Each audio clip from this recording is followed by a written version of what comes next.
Hey, how's everyone doing? Mike from Raptor here. Hope you're all as excited as the rest of us are. I can see some of you already are. That's awesome. Thank you for joining us today. We got a special treat tonight for you guys. We're going to be doing an open forum Q&A type discussion for all of you watching to answer some questions about cosplay, the ins and outs of cosplay, some tips and tricks. We hope to cover and give you maybe some insight, inspiration, all of that. I'm going to be moderating tonight. I used to do a little bit of cosplay. I do more photography now for the past few years. But I'm going to be joined by a cast of cosplayers who are incredibly talented and are very busy and active within the community tonight. So we have a few questions already that have been submitted. Thank you so much for those of you that already have. But please do not hesitate to also add some questions into the chat. We have the chat up. I am watching it for you guys, so in case anything comes up, you have any questions that you'd like us to answer, I can certainly add that to our queue. So without further ado, let's get things started here. Introduce you to everyone. So joining tonight, we have Kitty from Its.Kitty Cosplay. We also have Zsa Zsa Tada of Zsa Zsa Tada. And also ZombreeXwX. How you guys doing? Hello, guys. Great, how are you? Oh, Great, how are you? well. Yeah, Well. doing well. What character's vest is that behind you? This is my Uraraka vest, which is this character, and then I have my Snow White one back there. Oh. Yes, I So love a good mashup. I've done a bunch of those too. I did Spider-Pan, where's Peter Pan and Yes. Spider-Man. I did Rafiki, which was Ray and Rafiki. Oh, that's so And cute. Cinderella, I think, was the other one. That's awesome. Okay, so They're a lot of fun.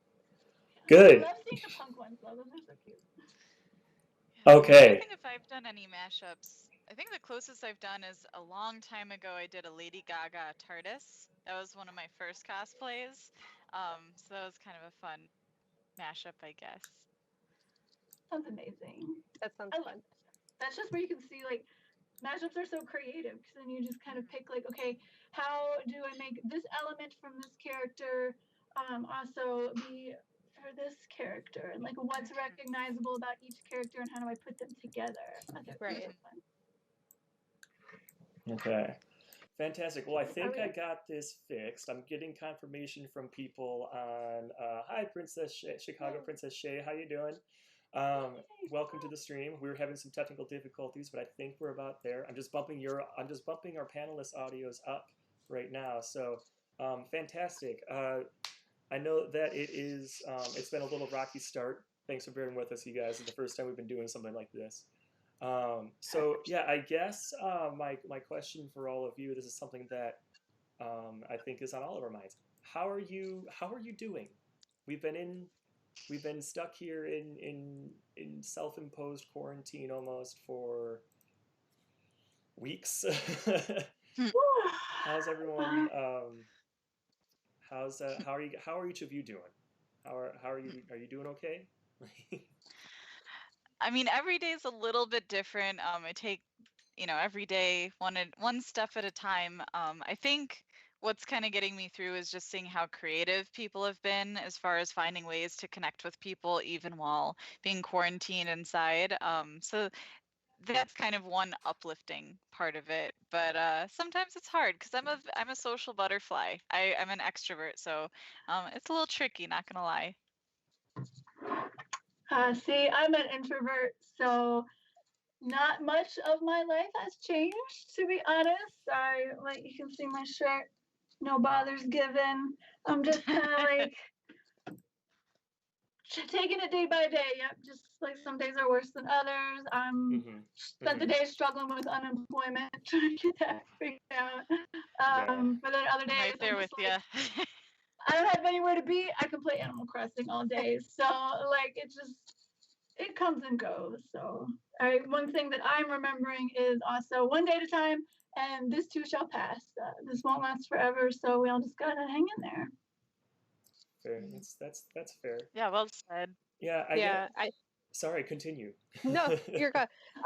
Yeah, I've been doing it kind of like a day by day thing as well. I am very, very lucky where my job is allowing me to work remote. I do IT stuff, so a lot of these times IT jobs are already remote. So I'm very lucky in that aspect. So I still have work 5 days a week, which has definitely been, taking some of that time away. But me myself, to keep myself motivated, I've actually gave myself a goal to put on one cosplay a week and either just take pictures or record TikToks or whatever that would make me happy in that day. Just to kind of keep my motivation up and keep me in cosplay, because I feel like that's something that really, really motivates me, is just getting into a character. Mm-hmm. Sure. And Yeah. that kind of brings me into the whole thing, Bree kind of touched on that a little bit. Like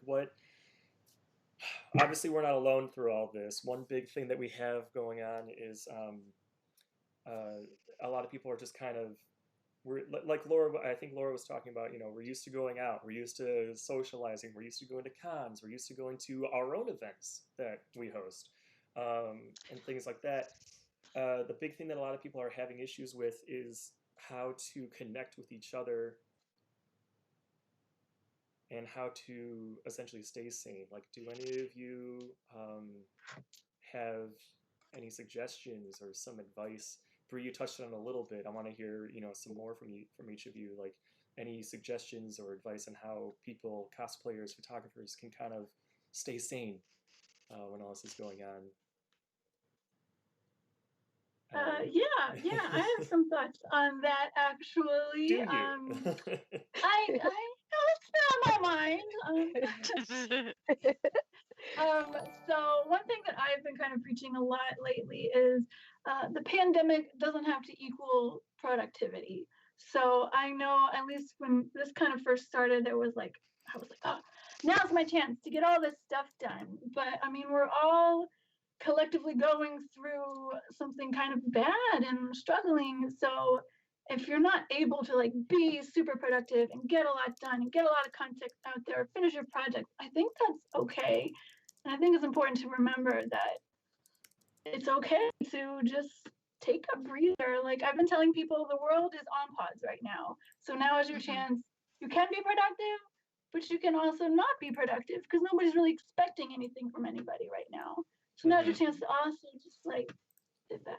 But I will say, if you do want to capitalize on this time, there's all sorts of fun stuff you can do, like watching live streams like this, doing your own live streams. I know, Zsa Zsa, you started doing like cool reading stuff. I was making, like, when you get in costume, I do like time lapses of putting my makeup on. So like, it's just, you can kind of like take it day by day and do what feels most comfortable for you right now. Because like I said, nobody's really expecting anything from anybody right now. That's true. That's true. I guess for me, like, I mean, I was already planning to do it, but it just kind of worked. It just kind of worked out that C2E2 ended right before the quarantine started, and I had been planning to start my Twitch stream while editing all my C2E2 photos. So I've really, me personally, I agree. Like, I've really been doing a lot with Twitch. That's where most of my energies have actually gone, is getting is getting this all going here with you guys, and the support that I've been getting has been great. I've been at it for barely a month, and I'm already a Twitch affiliate, and everything like that. So it's really, really kind of cool.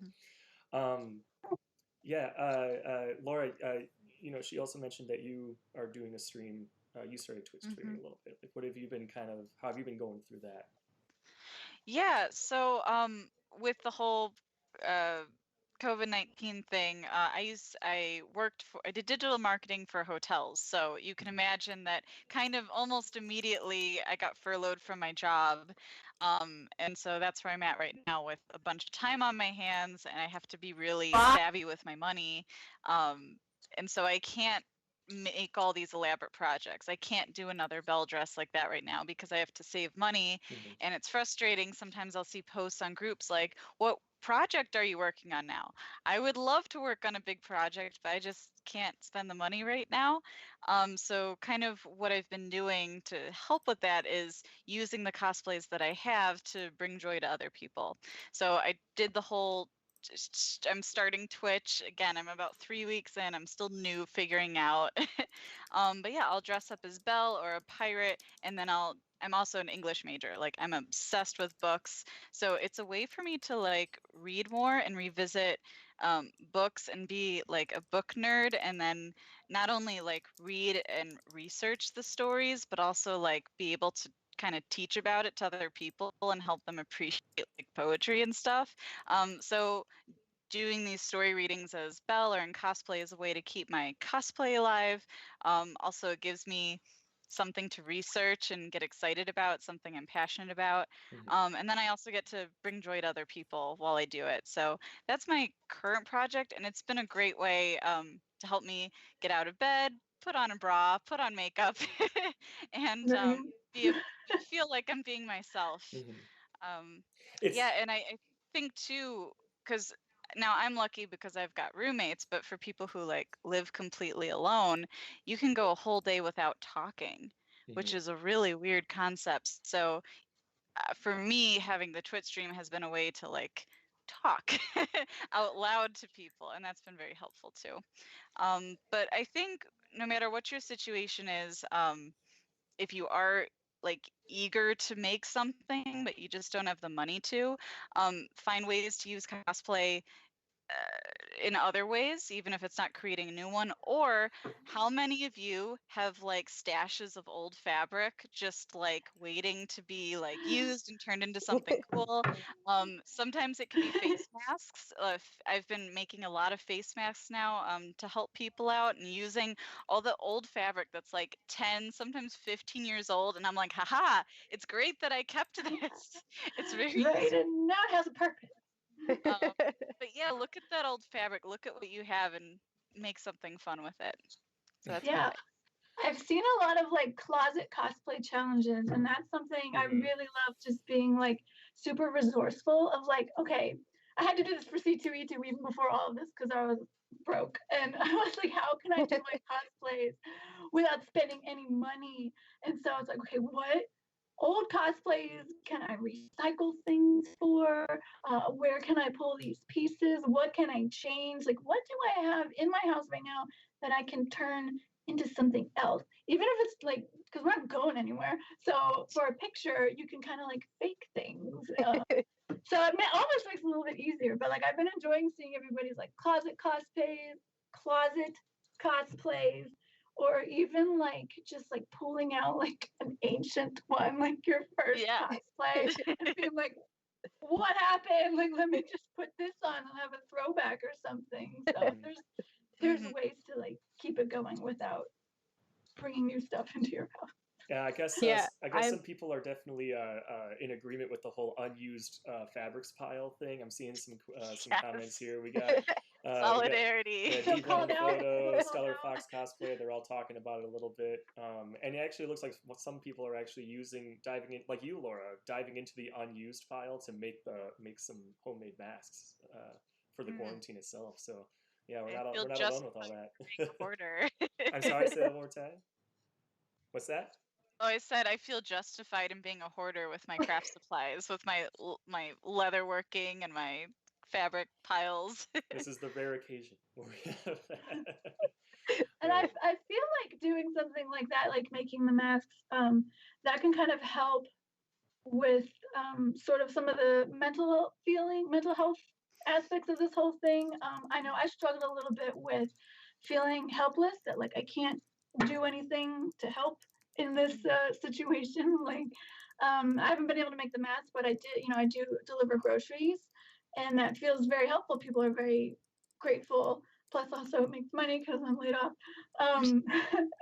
But just feeling like I have like a little bit of a purpose can help. So doing like your readings, or just putting like funny, happy, or just interesting content out there can make you feel more purposeful, I think, and which is important in a time like this. Yeah, that's exactly how I felt with the mask making is, yeah, I felt completely helpless, especially I've got a sister that works at Target, which I know is like, she's in a dangerous position, not the most dangerous, but being able to make her a couple masks really made me feel like I was doing something.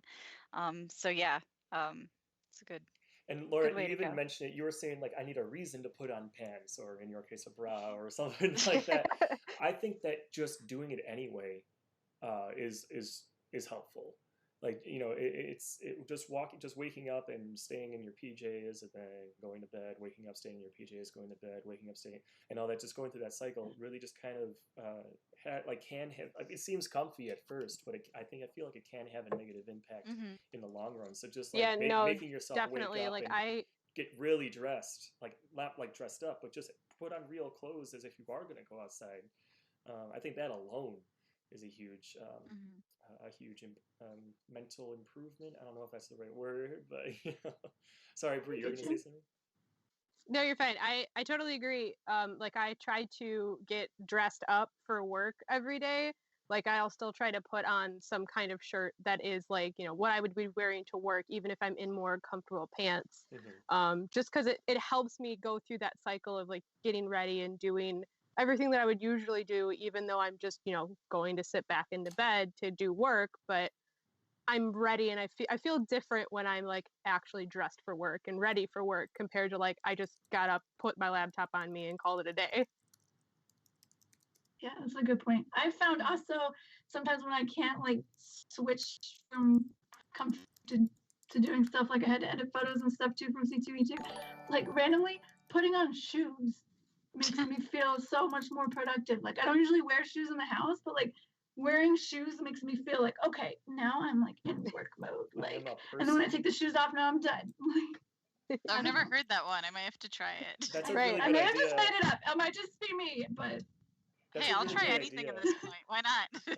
I just don't know if it worked for me Pandemic. because I tend to, at least the past couple of days, I've been even if I'm dressed, I'll still like have my feet up on the furniture, and I don't know if I'll do that with shoes. But I like. Yeah, that's the other I like where thing your is head's at. if I'm wearing shoes, I don't put my feet up on the couch, and I don't like lounge because I can't put my shoes on the bed or the couch. So it keeps me It keeps you ergonomic. uncomfortable. It keeps you Yeah. uncomfortable as if you are actually at work. No, that's fair. That's fair. Yeah, it's I'm getting some of these. You know, it's been nice not wearing PJs all day. You know, I feel more productive. We're getting some, just a couple things like that. Kind of agreeing with some of the things that we're saying. I hope that's kind of helpful. And that's actually another question too, is where during quarantine, we're all quarantined, we're all on our own, we're all doing our own thing. But like, you know, since we're quarantined, how do we get content as cosplayers that are on quarantine? How do you get content to be able to share with others when you aren't going out, when you don't have photographers to work with? Do you have like a home studio set up? Do you just kind of do the mirror selfie thing? Like what advice do you have for people trying to do that kind of thing? So I know we were talking about this the other day, but all of us agreed that we have like areas in our apartment where we have like sheets up or like little sets set up so that we can do our like own personal photo shoots. Yeah, I think Kitty, oh, actually both of you and Bree, you both have yours set up there. Oh, sheet. Yeah, you can kind of see. So yeah, Kitty, do you yeah. want to talk a little bit about what you have set up, like what you're kind of doing? Sure. So, I don't know if you guys saw my April Fool's joke. That It was amazing. Yes.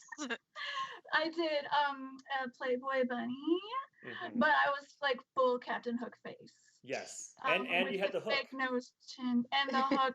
And I had the fake nose, the chin, the mustache, the stubble, but then I had like sexy bunny girl. It was hilarious. So that was a shoot that I had planned to do with Anthony before. Oh, like we'd planned this months ago, and then we had to cancel. From Amazon that had like a bunch of lighting. It had this little stand with backdrops. So I just set that up. I set my camera on a tripod. I have a DSLR and I set that on a tripod. I had a little remote clicker and I had my camera tethered to my computer so I could see the picture as I took it. And then pro tip for self-photography, I put a mirror, like a full-length mirror behind the camera so that I could pose and like see what I looked like. I like that. Yeah, And that's then smart. I set it up so that I knew like where I stood in the mirror, it would be centered on the camera. And then I just took 1,000 pictures. And because it was just me alone in my apartment, nobody's here to rush me. You can like, I feel like it's almost even better because you feel uninhibited because there's nobody here. You can like do whatever crazy poses or like really get into character or like play your music. You can just like really get into it because it's just you doing what you want. If you take a bad picture, you can delete it. Nobody will ever see it. So I would say you can get a tripod. What I've done before is I've taken my phone and I've taped it to this window here and stood backwards and put it on a timer and got selfies are also just as cute, like especially if you do your makeup really well, you can focus on that. I know Zsa Zsa and I did one of those pass the brush group challenge or whatever you call it. That was really fun, and all that takes is just your phone propped up or on a tripod somewhere. There's like lots of really cool ways, I think, to get content. Yeah, and I know, Bree, you also did a pass the brush thing with superheroes. That was really cool. Yeah. I love that trend going around of like pass the brush videos. And I know there's a couple other videographers like Justin Pineda, I know, is putting together a collaborative where everybody takes their own video from home and they'll put it together to do a good video. So there's a lot of cool creative opportunities out there. So just, yeah, ask people what they're doing. Maybe if you have your own idea, get a group of people together and just make it happen. You have the time. Why not? We're also gonna also, like just post in a group, be like, hey, I want to do a pass the brush with KDA characters or League of Legends characters. Like who wants to do it? And people will be like, oh, I'm bored as hell. Let me get in on that. And then you'll make new friends that way without going to cons. This is how introverts do it. So that's what we do. That's what we know. I've also seen some photographers do like webcam shoots. So it's like you use your webcam on your laptop, and then you can either take the photo with like your phone or whatever, but like you basically do a Skype call with a photographer and they kind of just help you in pose and everything. And like they'll either take it through, like you could take it through the webcam or take it on your phone, and then it's just kind of a collaborative thing between like a cosplayer and a photographer. I've seen it with like a model and a photographer as well. I have not heard of that. That is really interesting. That's cool. Yeah, I think I've seen a few of those posted in the groups. If you're not in any like cosplay or cosplay photographer groups or even like convention groups, you should really join them because you get a lot of ideas and stuff. People posting cosplay challenges, like closet cosplay challenges. I have struggled with that. I know our meetup group posts some of those too. And like there's like a social distancing spirit week group I'm in where they have a different theme every day and you just like post a picture. So I would recommend, definitely joining some groups if you aren't already. Yeah. And I will say, like, I know Kitty talked about like her setup. Hers is a lot fancier than mine. Mine is made of PVC pipes and a queen bed sheets over it, and it works perfect. Like, you guys probably have some kind of PVC pipe or wood or whatever laying around, or like I even had at one point a sheet wrapped around this bookcase, and that created a perfectly fine backdrop as well. Or even like curtains. Or what I used to do before I had all this was I would take a sheet and I would put safety pins on the top of it, and then I had hooks on the wall, and you can hook the safety pins onto it. And it's like a little back. Oh, I see. That's cute.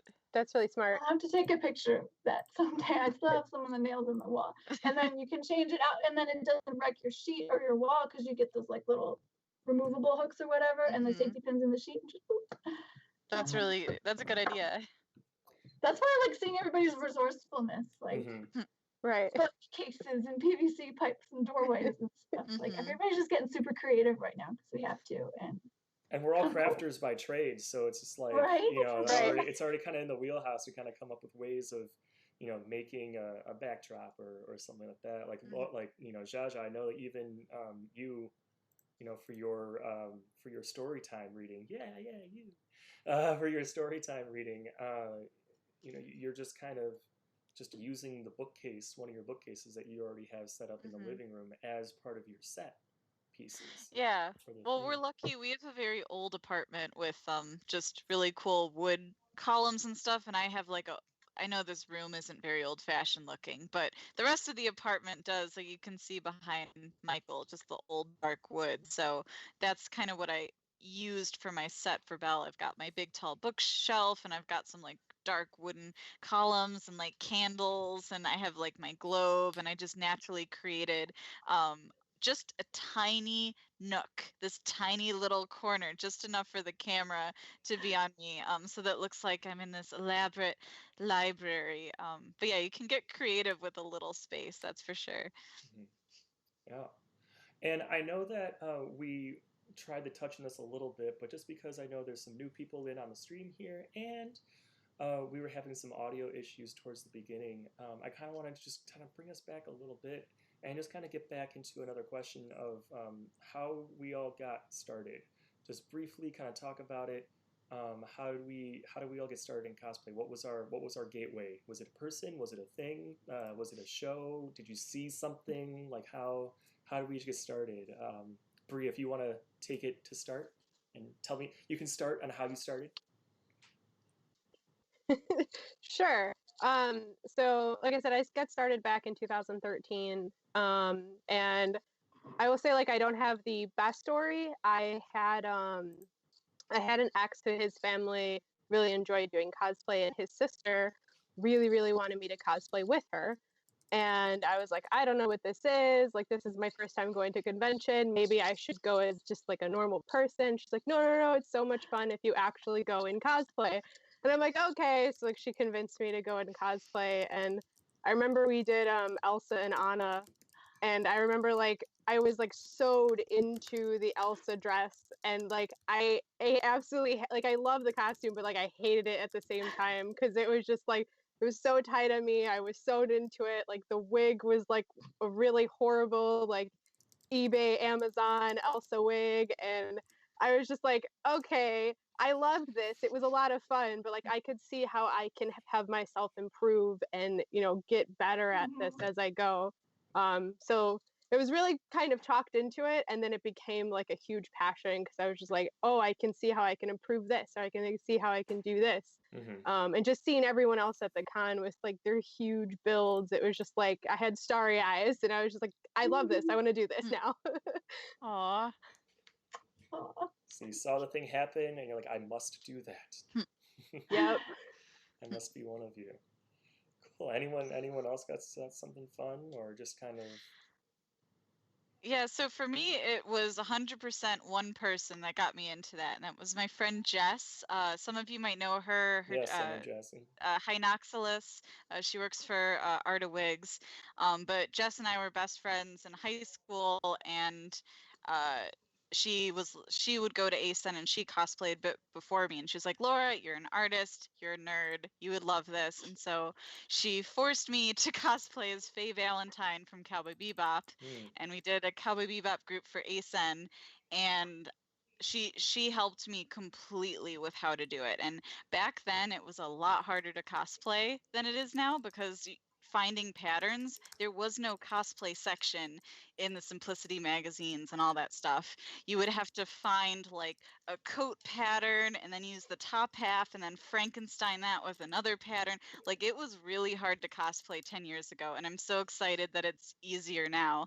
But Jess made half my costume for me and I did the rest, and I went to ASEN as Faye Valentine and I loved it, and the rest is history. So thank you, Jess. It's all your fault. Very good.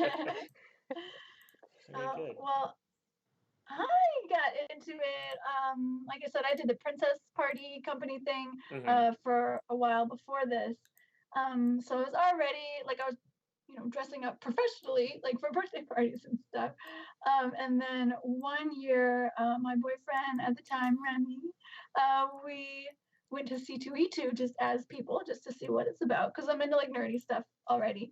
And like I had like the starry-eyed thing too of just like, look at all these people like dressing up. They look amazing.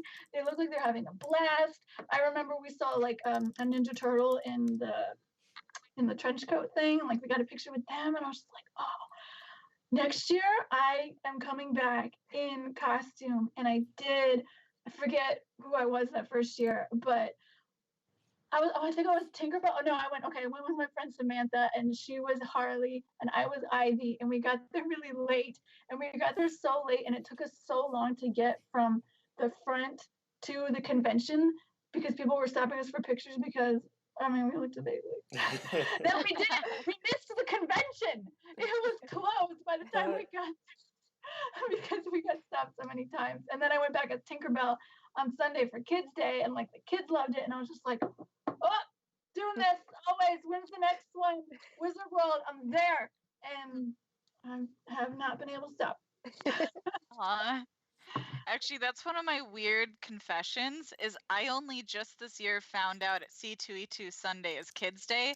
I've been going to C2E2 for years and only this year found out that Sunday is Kids Day. Fail. Anyway, I don't think they advertise it. they Yeah, don't. They really don't. I don't know where we're getting this information. Maybe it's just hearsay. We're just all I was so out of the loop. well, that's when like the Disney photo shoot meetup and stuff is. I think they chose Sunday because, Kids Day. That's when you bring your kids' costumes. Mhm. Well, So- yeah, because I was Belle Friday and Saturday, and then people were like, "Oh, you're gonna be Belle for Kids Day," and by then I was like done being Belle, and I was like, "Oh, I don't know." And then I showed up. I still went to the photo shoot to see you guys, even though I wasn't in costume because I wanted to support. And I saw Lissa, who also is a big princess cosplayer. She also did not cosplay, but wanted to support the other princesses. Oh, So we were yeah, just we're seeing standing her there in solidarity, like in our comfy clothes, like, yeah.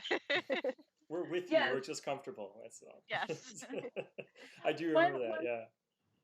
One phrase my friend Remy and I use is my people. Like when I'm at the convention, it's like I found my people. Mhm. And like every time I go, I get that feeling of just like I'm with my people. These are my people. We have the same interests. We like to dress up. We're wearing wigs. We're all like sweating but loving it.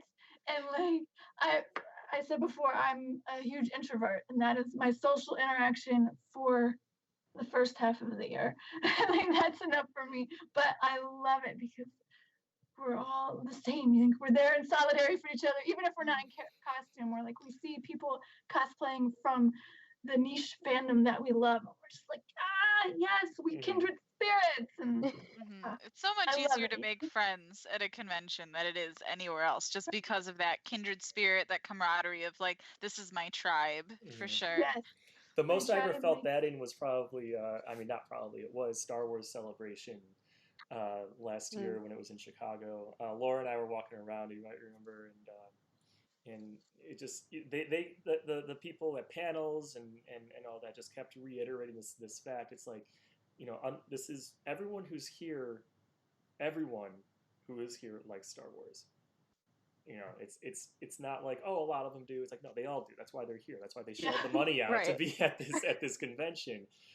So it really made it just so easy. Like, you sometimes you're standing in line or sitting in line for, an hour, 2 hours, something like that to get into something, things of that nature. But you could always talk to someone about something because the chances of you having something that you both really liked about Star Wars was incredibly high. So there's always something to kind of talk about. And that's probably the most where I felt like that because I'm just such a huge, like, born and raised Star Wars fan. I completely feel you on the whole, like, my people thing because that it is definitely a thing that actually exists. But yeah, no, I'm with you guys there, and that's actually really cool that just that's kind of where the inspiration comes from, and things like that. A lot of you mentioned your first time out, or what made you want to start, things like that. Obviously we all did, but going to a convention or something like that. I imagine that there were a lot of pitfalls that you fell into when you were first making maybe your first cosplay up through your 10th cosplay. Probably a lot of little mistakes, a lot of things that you didn't do that you wish you had. Hindsight's always 2020. Like, what kind of basic elements of the process of creating cosplay, of crafting armor, whatever it may be, what kind of basic cosplay things were you maybe not aware of at the beginning that you wish you like had been aware of, because it would have made things either easier, more enjoyable, maybe make the cosplay hold up a little better, not fall apart, an hour after walking the floor? Like, what kind of things might have helped you improve on that? Honestly, I was not expecting. It's kind of hard to go to the bathroom. And some of these cosplays you're sewn in, or there's like straps, buckles, or something is like precarious, and you're like, I can't move a certain way, or it will just fall off and be lost forever. So like there are days where it's like, no, I'm going to the bathroom now, putting all this on, and then that's it for the rest of the day. Just gotta power through it. So like, so keeping figure that out in mind of like knowing how hard each of your costume is to use the restroom and Yeah, I always do a test of like, can I sit down? Can I walk upstairs? That's important. Yeah, That's then also equally important. That's really important. Yeah. Can you do these basic things? And can then this like giant bell dress fit in my car? yeah. Transportation, mobility. Right. Yeah, And then like a huge one. Sorry, a huge thing that I have started considering recently is just like, people always have their cell phones and like some kind of like wallet or just like your cards on you. I try to like create little secret pouches in my cosplays to like hold that stuff. So that way I'm not just sitting there like holding a phone or like a wallet in my hand and someone's like, can you take my picture? And I'm like, let me put my $300, $400 phone on the ground while you take my photo. No thanks.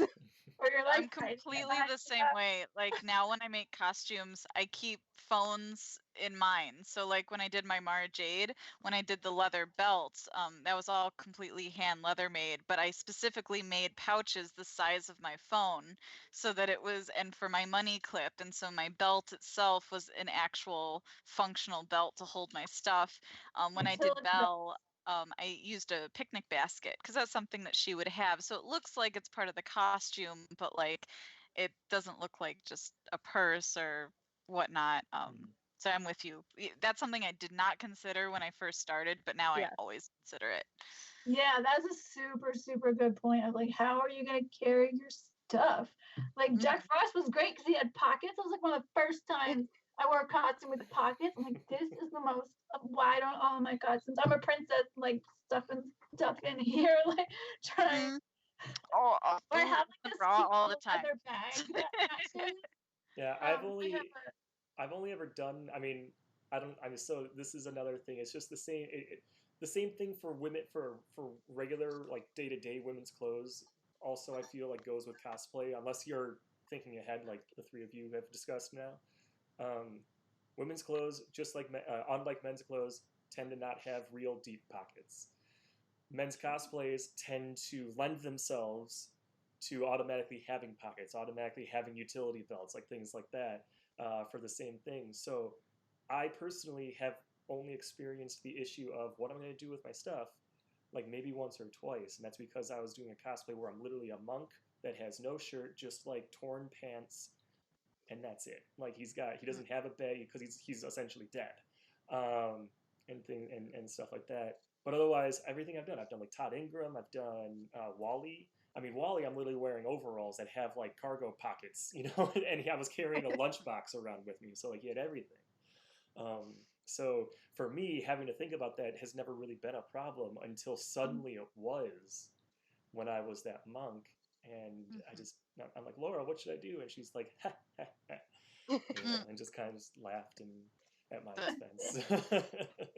But apparently from the chat that I'm seeing, there's a lot of people who are also seeing that as a very real thing. So Yeah. We're all not alone Yeah. with that one. That's a fun like way to try and be resourceful too, like we were talking earlier. Like I did Spider-Man. I love being Spider-Man, but he doesn't have a pocket, and It's he not a shouldn't have utility belt. pockets or a belt, but he has a web pack.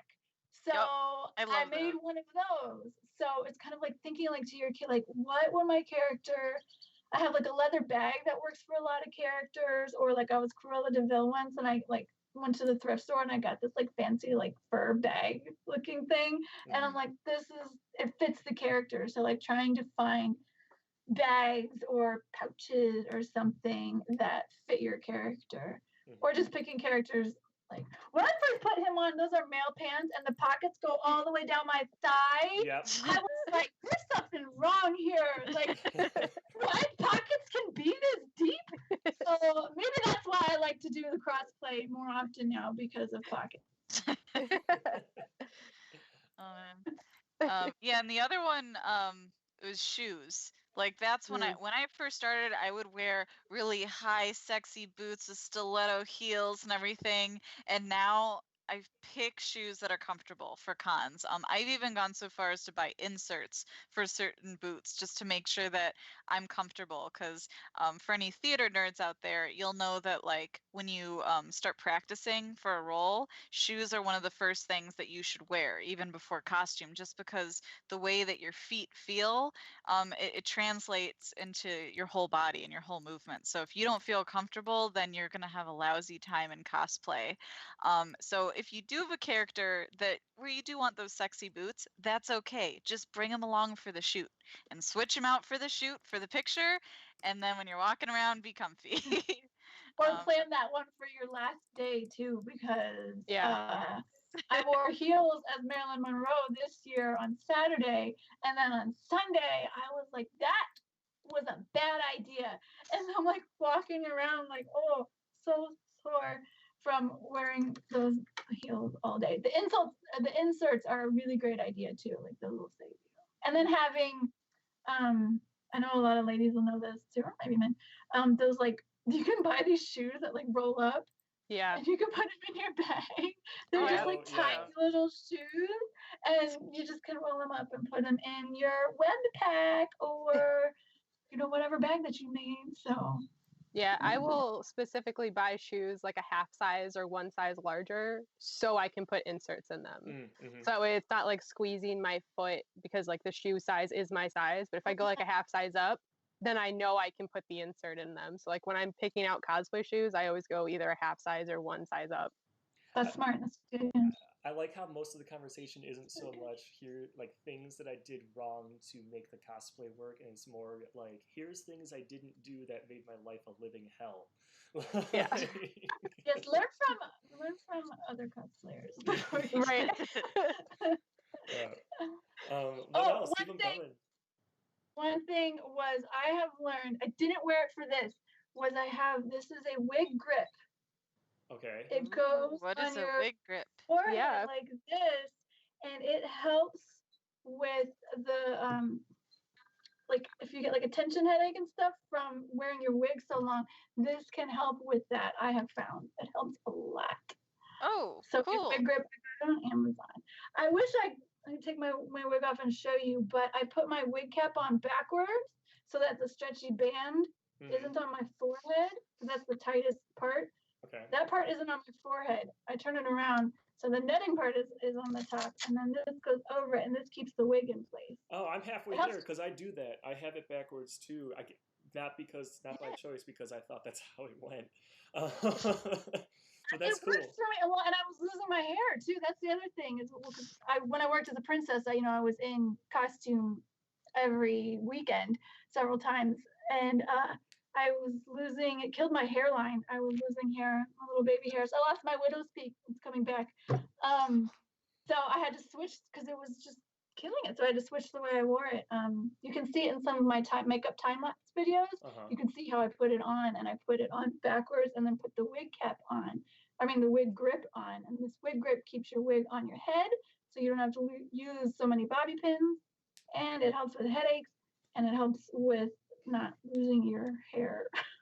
No, that's So wig grip, Amazon. Yeah, I was going to say, we do have a question. Where can you find that? Where can someone find that for... Amazon. Search for wig grip. They come in different colors to match your skin tone. I think it was under $20. I can post the link somewhere. Actually, we can set the link up in a little bit. I'll send that out. Maybe I can get it out to people that way. Cool. Yeah, Amazon.com. That's where you'll find the wig. Is it just called a wig grip band? Is it just wig grip? Wig grip. Okay. Wig. I love them. Okay. Well, fantastic. Yeah, and anything with like, are there any kind of like skills maybe, or some anything that like maybe you didn't know or think about when you first started that you wish you had, like something that like, oh, if you're gonna cosplay, like learn this or think about that or use this, anything?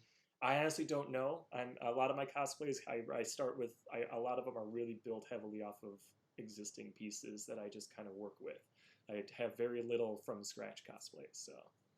Same here. I modify things. Like I didn't make that hoodie. I just painted it. Or I bought like my whole Akali cosplay I bought. So I don't have a lot of experience in that. So leave it to you. Okay. I would say like if you can make a mock-up of something before you waste like your very expensive fabric Okay. on it.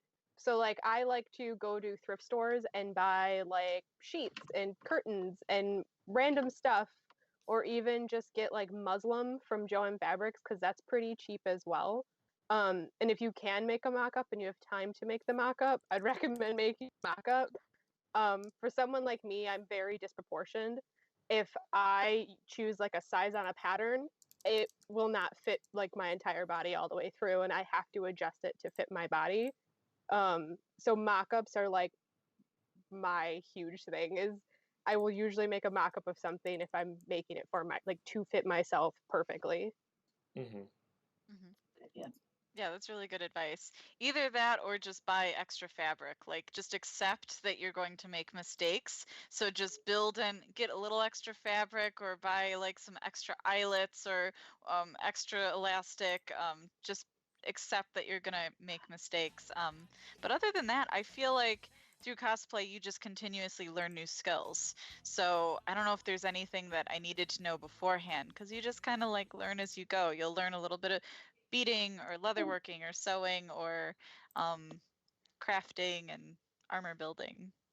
Yeah, that's a good, like, you just kind of keep doing it. Honestly, I think the best resource is YouTube, because if you want to know how to do anything, somebody on YouTube is teaching you how to do it, and it is amazing.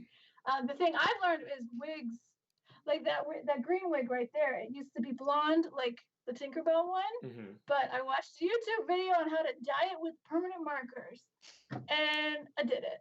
Like that wasn't a skill I had before this cosplayer on YouTube told me how to do it, but now I know how to do it. So just being willing to make mistakes, like you said, is important, and also having patience with yourself, with the material. Having patience.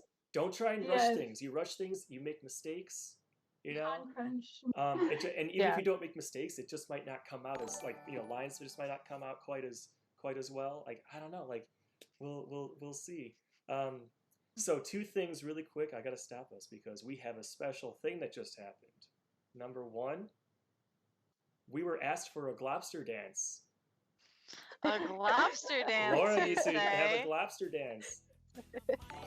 Are you ready? Yeah. Oh, we're so ready.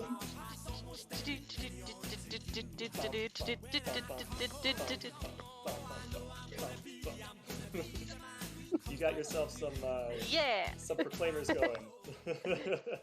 All right, that's the globster dance, everyone. So if you interact by spending some of those channel points that you're accumulating, please don't spam the chat with it, just because we can't possibly do everything. But before we get back to the conversation, I've been asked to do the eyebrow. Oh my god! I learned this from Jack Black. See, I can only do that with my arms. Yeah, the arm. When I'm at Yeah. on the That's rare the occasion thing when I I'm at a got. sports game and the crowd does the eyebrow, I just sit still in my chair and just go when it gets to me. So that's it. That's the eyebrow. Thank you for working with that, guys. So Nope. so we're talking about a lot of problems. Not problems, obviously. We're talking about difficulties. What are some key elements of cosplaying? What are some elements that you put that goes into like virtually every cosplay that are incredibly not the key elements. What's like the most difficult thing that you as a cosplayer have tried to accomplish, maybe more than once, successfully or unsuccessfully, that like maybe people don't think is very difficult? Like what's an incredibly difficult thing about creating cosplay and cosplaying itself that most people don't really think about? Is it a particular like technique in sewing? Is it some kind of crafting with armor? Is it just the tediousness of adding little bedazzlements to your cosplay? Like what's like an incredibly, oh my god, this is so difficult, but everyone else just sees it and it's just like, oh cool. Like they don't realize what you did. Probably body paint. I don't do a lot of body paint for this reason because it's I didn't even a think pain about in the that. butt. But like when you see somebody in complete head to toe body paint, it takes them hours, like 4 to 5 hours sometimes, just to get that all on beforehand. And they're cold sometimes. And then not only do you have the body paint, but then you have to do like the shading, and sometimes there's like spots and stuff. And then some people seeing it is just like, oh yeah, cool. Wow, they did a good job. But they great. don't Right. realize that person tediously was putting that on for hours that morning. Probably got up at like 5 to do it. So that's why I don't do a lot of body paint, even though I say that and I want to make a Twi'lek. Yes. It's coming, but body paint is a pain in the butt.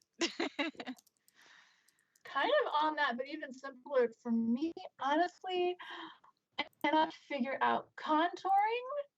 Okay. Like I do it a lot, Oh. like when I do like male cosplays and stuff, I work on it, but just straight up basic contouring for just my face. Like I don't really like I kind of did on my nose, but like I've watched so many videos and it is just harder than it looks to get it to look good and natural and achieve the effect you want without looking like stage makeup. So I would say the people that do that and do it well are just like magicians. Yeah, and some of them do it really fast too, and I'm just like, Oh yeah. Like I've been watching the video, like pause, slow down, half speed. What are you doing? yeah. I come out looking like a tiger, and they're just perfect. So for me, that's up there. I would say for me, like I have two main things. Like I'm horrible at wigs. I don't know why, I just can't ever style a wig. I've like taken a wig to a hairdresser and had her style it for me, like on my head, because I just can't figure it out. I don't know why. But my other thing is like matching colors, and I had this problem when I did my most recent cosplay of Batgirl. It's just trying to get like the yellow of the shoes to match with the yellow of the cape and the yellow on the bags, and it was just the worst. Like that is where, and I see people do it all the time. I'm like, why do your colors look so perfect? Where did you get this fabric from? But that's definitely I hate matching colors because you don't think about it, but there's like 18 different colors of yellow and 18 different colors of red. Sure. Yellow is hard. Or pink. There's like a billion pinks.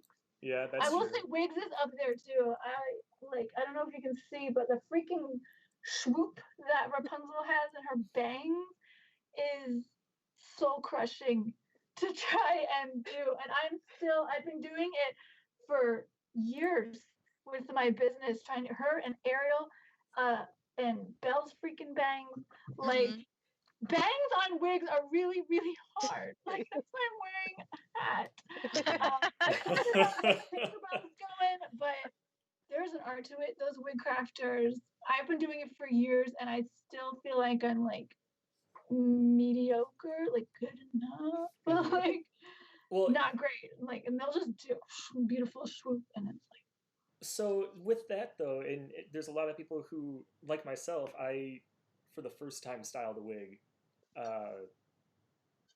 just a couple months ago, right before quarantine like fell through. I went to a party at Replay during their Lord of the Rings pop-up, and I was dressed up as Legolas, so I bought a very long platinum blonde wig, and I did the whole crazy, stupidly intricate, French braids around the ears, and then the upside down fishtail braid bullshit, all that kind of stuff. And it wasn't, first thing, it was not fun for me. Go figure. But you guys all have at least a little bit more experience than that. Like, it was hell for me, and I went into it not knowing anything about like how you should style wigs. I just had a wig stand, and then I pinned the wig to the stand so it would stay still, and then I just kind of went for it. What kind of tips for someone who's beginning, who's just starting out like I was? Like, what would you recommend to someone who's like, okay, I need to start styling my wigs a little bit? Advice? I feel like that's a Kitty question. You're the Sure. Okay. I mean, I could do a whole video on wigs and what I've learned. I figured. Well, here we are. I had the bottle of Got to Be Glued hairspray, but it's in the bathroom because I used it on this wig. I would say definitely get Got to Be Glued freezing spray. It's in a giant yellow bottle. That one is probably the best, works wonders. When you're buying wigs, make sure they're heat resistant, because those are going to be the ones that you can style easier. And it's important to remember with wigs, with human hair, like you style it and you heat it up, it gets it styled from being hot. But with wigs, they're plastic, so it gets their style from getting hot, and then it solidifies that style as it cools down. So if you heat up a wig with a steamer or curlers or a curling iron, you have to wait for it to cool down before you can take the curling iron out, before you can take the curlers out, because that's when it gets its shape. Okay. After it's down. After it cools back down. Gotcha. After it cools back down. So you heat it up. I use a steamer. This is one of my steamers. Prepared. This thing is the best. I also have like a legit garment steamer, which is amazing too. And that can like restore your wig because it melts the plastic ever so nicely. But you also need the right brushes, which I have. You need brushes that have bristles that will bend. Because with human hair it'll grow back, but with plastic hair, your brush bristle will snap the plastic hair if it's not bending, and it frizzes up, and that's how you get like frizzy hair, because you'll snap it and it'll coil up and be gross and awful. So this is legitimately a wig brush, Amazon. Oh, okay. And a teasing comb, which is how you get this big old. I'm not the greatest at like doing spikes and stuff, just because I'm kind of lazy. It takes a long time. This is the secret to the freaking swoop of the bangs, is you tease it more than you think you need to. And teasing it is, when you brush your hair, you brush it down like this. Teasing it is brushing it the other way, so going up like that, and it makes a big ball, and then you can kind of shape it. There's a million YouTube videos on how to do stuff, so just like watch them and practice. And the last thing, don't style on a styrofoam head, because they're tiny. I have a tiny head, so sometimes I can use them, but like measure your head. It's going to be around like 22, 23, maybe 24 inches. And get that as a wig block. It's a canvas wig block. Okay. And it's the same size as my head.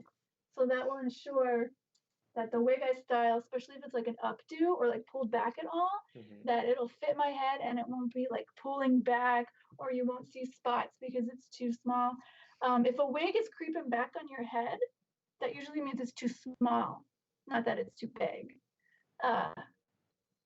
And that's another reason why you should know your head size, because I know like Arda, sometimes they have different size wigs. So sometimes they're like 21 inches or 23 inches. And like, I have a tiny head. I can't wear a 23-inch wig, or there will be huge gaps in it that I have to pin, and it's annoying. That's also where wig grips can help. If your wig is too big for your head, a wig grip can make it reset. I think that might be my quick rundown of some wig tips. No, I've like learned a lot just through this like minute. So sure. I'm like, tell me more. Also, wig nets. You see that braid? It has little hair nets on it to keep it from, braids are the freaking worst at like fraying, and like little pieces will come out. So if you get like little hair nets, and you can like put it over the wig, and it keeps the stuff from fraying out and going all over the place. Mm. So it actually kind of goes off. You were kind of touching on it, adding volume to the top of the wig, without it looking up, without it getting all like matted down, especially like with curly wigs, because curly wigs are, I guess, weaved a little differently or something. Worse. Yeah. Curly wigs. How would you go about that in 1,000 words or less? Getting volume on the top of the wig? Yeah, like without it looking matted, or anything crazy like that. This is a new question that we just got from Haley Carnes. So. Oh, Haley. Yeah. So what kind of advice would you have? Okay, so it's gonna be with this little guy, the teasing comb, or teasing brush, I guess, brush or comb. So you're gonna want to tease it a lot, and it's gonna look like a freaking mess. Like it's gonna look like crazy. And then after you do that, you're gonna want to use like your steamer and your little guy, and you just kind of like work with it. There's another tool that I don't have. You just kind of have to work with it to kind of like smooth the top part out and over it, so that you can't see all the teasing underneath, if that makes sense. Mm-hmm. There are YouTube videos, which I wish I had the link to now, that show this really well, this process really well, and how to do that. So it's not that you save like a piece of hair, tease it, and then put the saved part over. You actually tease all of it, and then you straighten out the top part. That's how I do it, because I've never been able to get it to work where you have like one extra piece, because it always like loops down. So I just tease all of it like a crazy person, and then comb it. And then work with it in shape from there. You just kind of work with it, shape it. Mm-hmm. I will say, when you're looking for YouTube videos, if you watch like drag queen videos and stuff, how they do their wigs, those are really helpful, because they get all the volume, but it doesn't look like a rat's nest. So follow them on their videos, because they know what they're doing. Yeah, really good advice. Yeah. No, that's good advice, and I want to stay on the advice train for a minute here, because one thing that comes up a lot is specialties. How, like, whether you're do sewing, you sew pieces together to make your cosplay, whether you're more of a prop builder or you do armor. Armor in particular, along with a lot of props, is made up of a lot of foam. There's a lot of foam that goes into armor and into props. It's so much so that even like at Arta now, like you'll see like pre-printed or pre-pressed, pre-embossed foam, the sheets of foam, looking like dragon scales, so you can use it to make dragon scale armor, things like that. For someone who's trying to get started with working with foam, like what kind of advice would you give them to start with? I do see the Sing It thing. Don't worry, guys. I will get to that. I do see that. But how would you get started? How would you recommend to someone who wants to get started with working with foam? What are some tips? What are some pieces of advice? Maybe not so much techniques, but just like what to expect, what mindsets they should have, things like that. Bree, do you want to start? Yeah, I'll start on this one. So I did my first foam project last year, and I got a lot of help on it from another cosplayer. And what I kind of learned about it was, like, one big thing was I had maybe like 6 or 8 sheets of those floor mat foams, and I got those from Five Below for like $5. Mm-hmm. And so it was pretty cheap just to like play around with. But I used a lot of it, and there was a lot of scraps, and there was a lot of pieces that I couldn't use. They were like pretty decent pieces. They were like this big, but I could not use them. So you will have a lot of scraps. You will have a lot of stuff that you feel like you're not using. So expect that. And then a few tips that I learned along the way was make sure your blade's sharp. If you need to get one of those like blade sharpener blocks, I think they're like $10 on Amazon. Make sure your blade's sharp, and make sure you're making cuts and you don't like pick up your blades. So like if you're cutting, just cut smoothly and just keep cutting. Because every time you pick up your blade, you're making a new cut, and it's gonna suck for you to like Dremel around the edges, because it could cause you to go like further in than what your pattern is. Other than that, is like having the actual tools. Like you're gonna need some kind of glue, and a lot of people use barge. One suggestion I always get, and I didn't even know this until I started, was put barge into like a squeezy bottle that has like a tip. And a lot of people use like a sriracha bottle, but you can use any kind of squeeze bottle, because you will glue your lid of your barge down by you going in there and getting that brush out every time. And I did that, and I have half a bottle of barge that is glued shut that I can't get into anymore. So you're gonna need barge, you're gonna need some kind of blades. I like the razor blades that are like in like a good handle. It's a little more expensive, but if it feels good in your hand, you're gonna cut better. And then a heat gun, and then having just patterns. You can find free patterns all over the internet. And you can even just make your own patterns and just play around. Like, just mess around, try to make like a ball. Like, I know there's YouTube videos and showing like how to make a foam ball. And like that will really show you kind of how you put everything together and how your glue goes and how to like get right seams. And it's just all playing around with it. One tip that I got when I was working on my boots is my Uraraka boots. I wasn't getting rid of that seam that I had, and it was bothering me so much because it was right in the front. I used like wall paint, like white wall paint, and it was very thick. It was actually ceiling paint.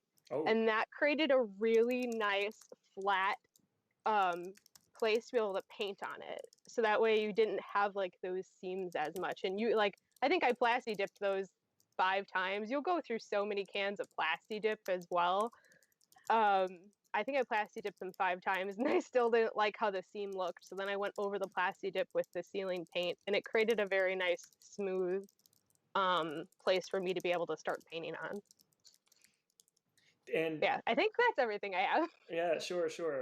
And is there anything about have you ever like tried to sand foam? Like if you're working with hard foam, have you ever tried like using? I know some people use like Dremels to kind of carve into it a little bit. People like try and sand it down almost like you would like 3D printing plastic and all of that. Like have anything like do you use like a heavy grit, a light grit? Like what would you use or something like that? Because I've never sanded foam before, and I just got that question.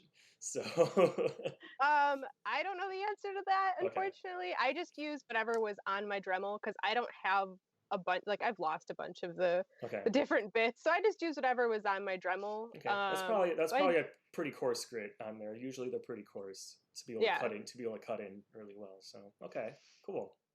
But I've never like actually sanded with like a piece of sandpaper at all. I've always used a Dremel. I suppose that's just me. I suppose the only reason that I would actually take like a piece of sandpaper to any foam piece is if I like make a base with foam and then put like a fiberglass coat over it, and then I sand and smooth the fiberglass coat from there. That's the only thing I can think of that I would use it for that point. Which I feel like that's like an art form that's going to could start going away because of 3D printing. Like we don't need to make things out of, we don't need to coat stuff like cardboard or anything in fiberglass anymore.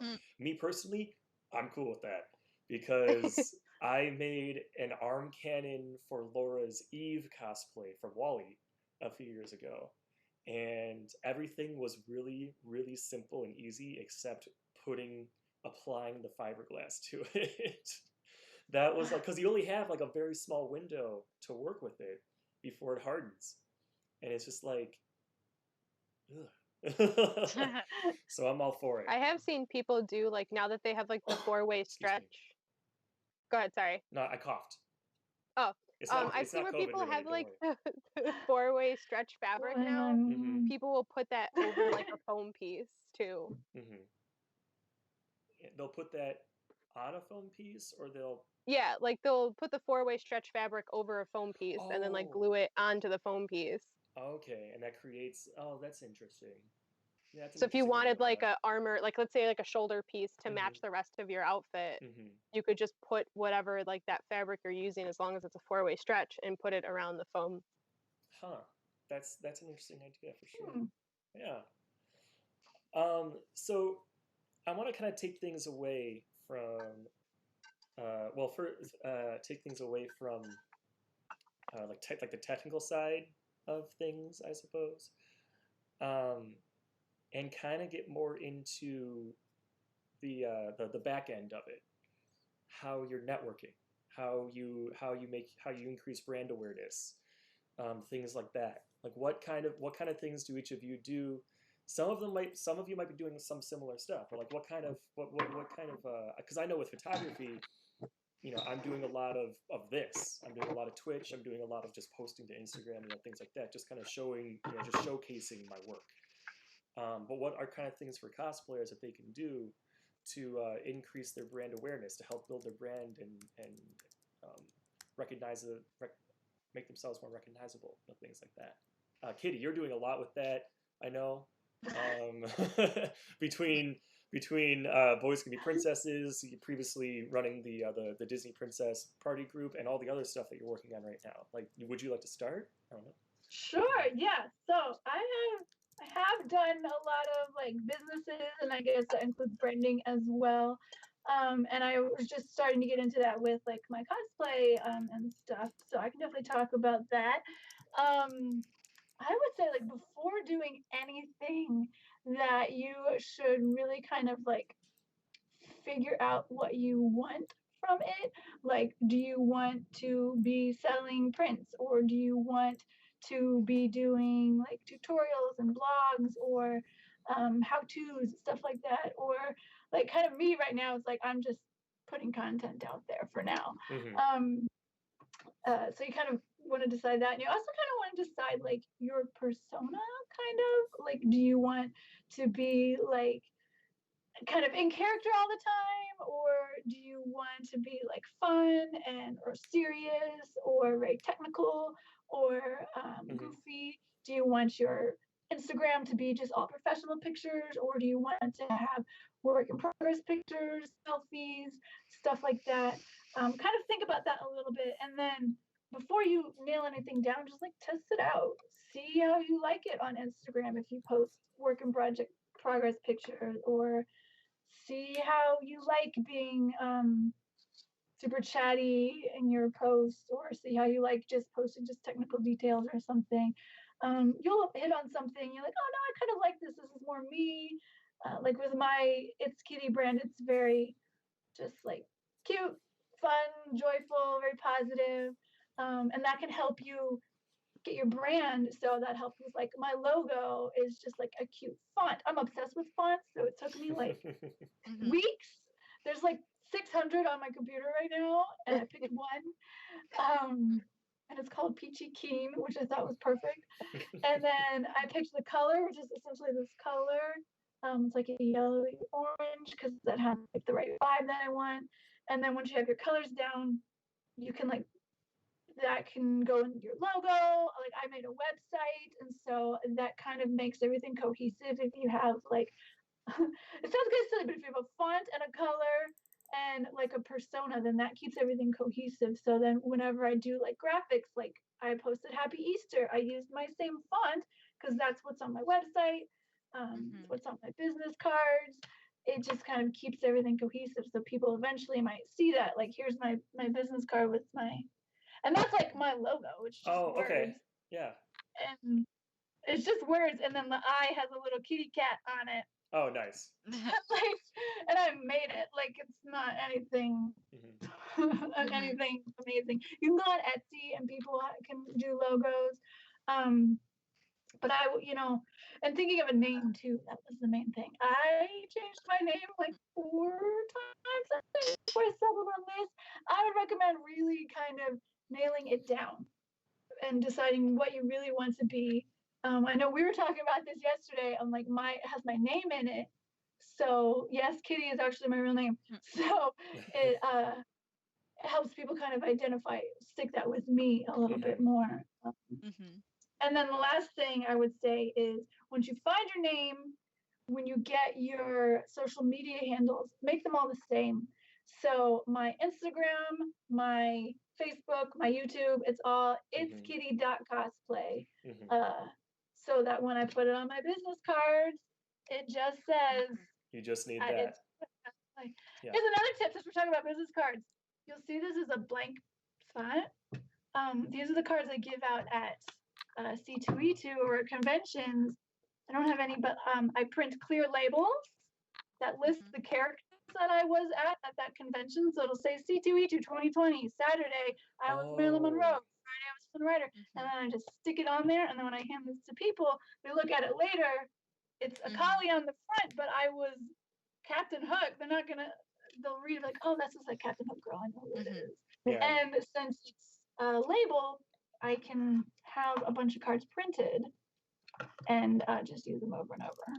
These are from Moo. I don't know if you guys are familiar with Moo, but it lets you. I want to show that one. Yeah. But it lets you put different pictures on each one. You can have like up to 50, and they're super nice. Awesome. They're kind of expensive, but they're so nice. I like the label idea because for my cards, I put a space on the back to do just that, to write what my character was. But the problem with it is it was the shiny kind, like you just held up, and so the pen wouldn't really stick to it very well. So the labels would avoid that problem. So yeah, that's a really good idea. Really well on the shiny cards because you can just peel off. Like I always bring way too many cards, but so I just peel it off and for the next con put a new. I love that. I might have to steal that idea. That's a great tip. Anyone? Well, I'll have cards there and be like, who was this person? Yeah. Well, especially with you, I mean, you had two good examples. You have a collie on your card already, so it's like your face is already covered.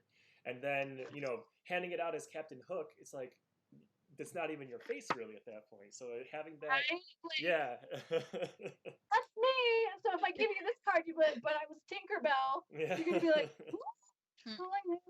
yeah, no, that's a really smart idea. People watching, take that. That's a really good idea to use that.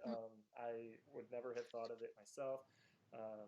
So yeah, I really think that's a good takeaway from here is get creative with your business cards. Have a way of indicating on your business card who you are, and if you have to use this, if you have clear stickers, do that. Print those out. You can buy clear sticker sheets, from like Office Depot for next to nothing. They're really cheap. And Amazon, if you want to support. I'm an Amazon cosplayer. On my website, actually, part of branding, I made a website. I love making websites. And on my website, because I'm not really a builder, I don't like make most of my costumes. I know there's some contention there, like, you buy your costume, but I buy most of my costumes. And on my website, I put on there where I bought all the pieces of my costume. So you can go and see like my Akali costume or my Captain Hook costume and see like where I got each piece, where I got the prosthetics that I wear, where I got the wigs, and I link to them because I buy most of my stuff on Amazon because I'm a little lazy.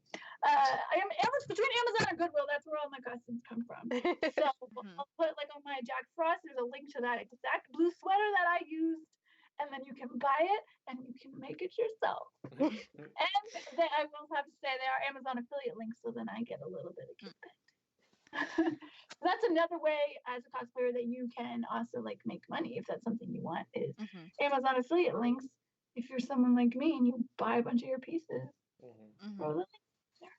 So Laura, you're someone who uses a different name for your social media. Like so what are your kind of like approaches then with branding, networking, things of that nature?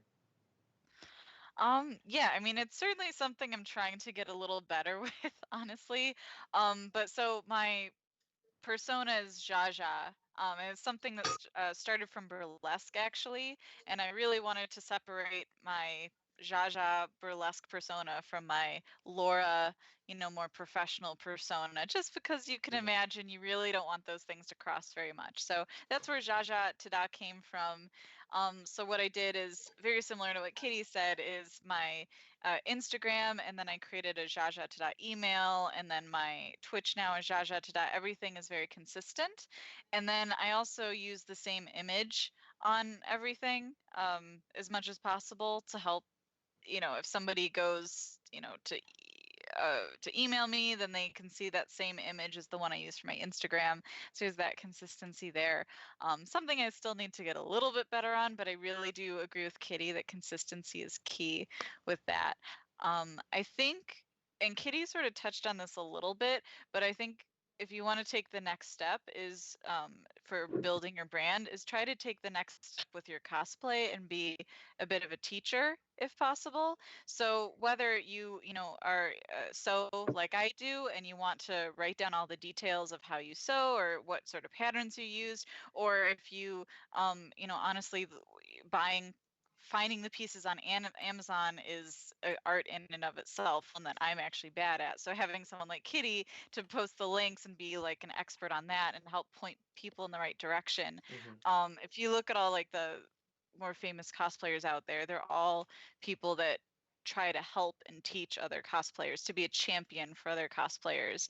So maybe teaching isn't your thing. Maybe there's other ways that you can like take your cosplay to the next level. So maybe it's with collaboration with other people to try to use your cosplay to be more involved in other things. But I think try to think outside the box. It's not just creating the cosplay, but what can you do with it and how can you raise other people up? I think also just being a champion for other people and trying to showcase how awesome they are is a good way to network. And then they'll in turn, when you do something awesome, champion you and raise you up and show how awesome you are. And then you know, it's genuine. It's all real. Just be real and help each other out. And then, you know, then you end up building a network. Yeah. I like what you just said though, just now, being genuine. I think as a cosplayer that is really important because I own other businesses. I did the Princess Party one, and that's more you're a little like more professional along those lines. But with the cosplay, it's you. Like literally mine is Its.Kitty, like it's me. Like so like then this is your tribe. These are your people. So now's your chance to like be who you are, be genuine, and the people who like it will like it. There's a phrase I use a lot. It's the people who matter don't mind, and the people who mind don't matter. So you do you be genuine, put whatever you want out there, and the people who like it will find it and they'll like it. And the people who don't like it, they can just go away. Like it's not for them, essentially. Yes. Yeah, and I see that slipping out of my tears is my haters mug. Yeah, there you go. But yeah, don't be afraid to like market yourself to, like you said, your tribe. Like show what you can do and tell your tribe why it's awesome, and they'll be like, "Yeah, this is awesome. I want to show it to everybody else." But I know sometimes, you know, we're shy. You know, even as a professional marketer, I'm bad at marketing myself. I feel shy and embarrassed to do it, but don't be embarrassed. Just showcase how awesome you are, and other people will be excited to see that part of you. People want to see it, and I know because I'm a cosplayer and I want to see other cosplayers. Like that is part of being a cosplayer. Is it's not all about putting costume on. It's also like we go to conventions to see other people. I follow people on Instagram so I can see their costumes. Like I follow people that cosplay characters that I really like, and I'm just like, oh my gosh, this like Zuko cosplay is amazing. And then you're just like, everybody I know has to see this Zuko cosplay, like, and like you also might inspire somebody else. You don't know what will inspire somebody else. So even just putting content out there could inspire somebody. I've had people tell me like some of the pictures I took, because I also do cosplay photography. They're like, "Oh, I used your picture as a reference for my cosplay," and I was like, "Oh, I was a reference picture." Like, that's I awesome. never thought that would be something, but like, you put it out there, and people will want it. Somebody out there wants what you're gonna post. So. Sure. And another thing to go off of that too is I notice there are some cosplayers who build their brand around like a specific cosplay or a specific handful of cosplays. You know, things of that nature. They even their handles will be like there's one there's one cosplayer. She's one of the more well known, more recognizable like Ahsoka Tano cosplayers, and her handles literally like Ahsoka Tano and like a number or something. Like that's literally her brand, her handles. Bree, like, do you find that you like to gravitate towards like a specific cosplay? Like, is there one that you tend to use more, post more of, or do you really like to just kind of go out and just I'm done with that. I'm moving on to the next one, that kind of thing. Like, I wouldn't say I have like a specific character that I gravitate towards. mhm. But like I am a huge advocate of like going back and wearing a costume that I wore a long time ago. That's a Like thing. I haven't worn my Elizabeth in forever, and I recently did a shoot, and I've had so many people be like, "You are the perfect Elizabeth. You need to cosplay her more." And I'm just like, "What? No, Yeah. I'm not." But I don't think I have a specific character I gravitate towards, but there are like characters that I'm like, I know I want to do that character at least once or twice a year just Hmm. because they hold a special place in my heart. That's also a thing too, is that some cosplayer, like there's like a belief. It's false, but there's like a belief out there, and I just want us all to agree to squash this right now. Is that you can't? It's a faux pas to rewear a cosplay to multiple No, conventions, no, right? I'm a Heard that one. huge. How many Oh, times have I been screwed I've up? seen Okay. I've seen it. Right. I've seen it happen. I've seen people like on the C2E2 forums like be like, "Hey, like I wore this last year. Like, is it okay to do that at C2E2?" Like, there's like, and they'll like reference other conventions where like they've like been talked smack to, like people have talked smack to them for like, "Didn't you wear that last year?" And it's just, I don't know, like, thoughts on that whole concept maybe, like, I don't know. I know there's a lot, like there's a huge speculation of like I need to create a new cosplay for every single con, or I need to create like, you know, something new every con. Hmm. And I'm a huge person. Like this year I had planned out before everything, but this year I plan to like have a new one for C2E2, have a new one for Anime Central, and then for the rest of all my conventions, I was supposed to attend 14 conventions this year, Hmm. to rewear stuff that I already had, because it's not in my personal budget to be able to create a new costume for every single convention. A lot of people, our costumes are costing us between $100 up to $500 for some stuff, and to spend, you know, $500 at every single convention is just not in people's budget. Hmm. So I'm a huge person of like rewear what you have if you have it, revamp it if you want to revamp it, That's or another even thing. just create something new. Like I had the wig for Uraraka, and I decided, you know what, I'm going to create a punk version of her because I already have the wig. So Hmm. I'm going to just create something new. And I got this jacket from the thrift store for like $2. Like you don't have to create something brand new every single time. You can revamp something or just plain out just rewear what you have. Like Hmm. I Mhm. do it all the time. Like Hmm. all the time. Yeah, Yeah, no, that's I'm with you on that, because it's actually, we have one comment. It's like, I jumped a lot of money into that cosplay, you know, and just like you were talking Yeah. about, like with the amount of money right. that cosplays can cost, like some cosplays, you know, like you're talking about, that jacket costed $2, and then you just kind of put put it together and added patches and maybe a couple safety pins, because nothing shouts punk like safety pins in your clothes. And but other times, you know, cosplays can cost upwards of thousands of dollars. You know, so it's like the Right. idea of being told like, nope, you can't, you can't do it. It's like, Right. I don't know, I don't know. Like they cost a lot of money and also a lot of time. Like that Rapunzel wig, Mhm, 12 hours to make mhm. a wig. Mhm. 12 hours and $200. Like, okay, Mhm. I'm gonna wear that until it disintegrates. Right. Mhm. But then also on the other hand, like my Tinkerbell, that wig was like $15, by the way, Amazon. Uh like I love Tinkerbell. That is my girl. Like she's like sassy and resourceful and tinkers, and I just love it. I feel super cute as her. She's super recognizable. Mhm, So I'm Tinkerbell a lot, but I have a lot of iterations of her. So I have mhm, her with like her winter outfit, or I have a Jedi Tinkerbell. I you could just like you said, change it up. That wig, I wear that wig every time, and the wings I wear every time I have her dressed, and you can just Mhm. like add elements to it and change it up. So mhm, if you, I am one of those people where I'm like, I want to wear a new costume every time, but that's just me because I don't like the same thing or whatever. But but change it up, like, mhm. or you know what, Mhm. people like they're just really good at their characters. Like, I don't know if you guys know Matthew Reed. I'm calling him out, the Joker. Yep. He's so good. He hasn't done it too much lately, but like, you're so good. Like, you're Right. amazing. Do it. Do Well, it. yeah. So the people that do recognize you if you cosplay the same thing again, Yeah. they'll get excited to see you. Like, oh my God, I finally get to see you in this costume. I saw this on Instagram. And then the people that don't recognize you, well, you're wearing it for the first time. So Right. I think it's a Yeah. win-win either way. And that Yeah. that's kind of why I wanted to bring that up, because that's also part of branding too, is that when you wear the same one a few times, like Laura, I know your favorite one of your favorite cosplays you have right now is of Mara Jade. You made that you gravitated towards the character when you started reading Thrawn, the Thrawn trilogy, from the EU, not the current, from Legends, not the current EU in Star Wars. Yeah. Sorry, they keep changing the names of things so much. Speaking of changing names,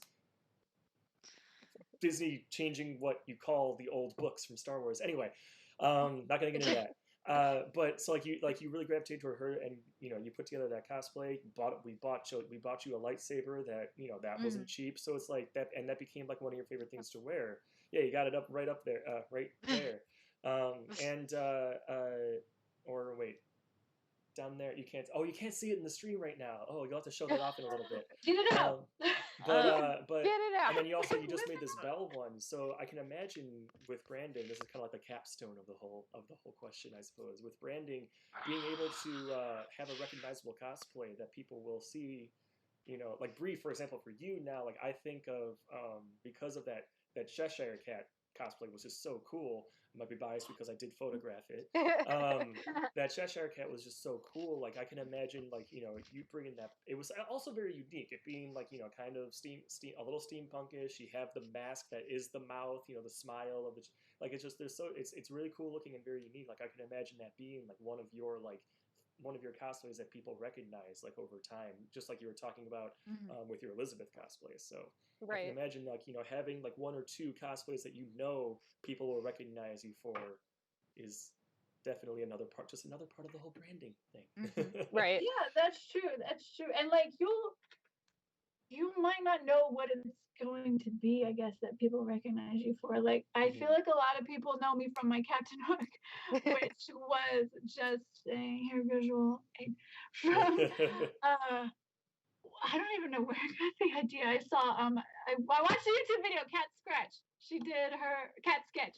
She did the tutorial on how to look like this, and I was like, oh, I want to do that, and I did it, and people loved it, and so now like that is like what I'm recognized for, and like that's okay, you know what I mean? Like so then it like inspires me like, well, what other cosplays can I do that are in line with this? And so then it kind of changes your like it gives you more different goals too of like what do my people want, my fans? And that actually feeds right into what I wanted to talk about next, which is what draws you to cosplay certain characters. Laura, for you and Mara Jade, for example, it was because you were just like you read the books and you're just like she's so cool, and I have red hair and boom, like for example, I don't mean to answer the question for you, but you've cosplayed on plenty of other characters, so I know you can talk about that. I just like talking about the Mara Jade one because I can at least take some of the credit because I bought you the first book. So yeah, me. And the lightsaber. I got you the lightsaber too. It's like, yeah, go me. No, like whoever wants to take this for like Bree, if you want to like start off, like what draws you to cosplay? What makes you like that's someone I want to do? Sure.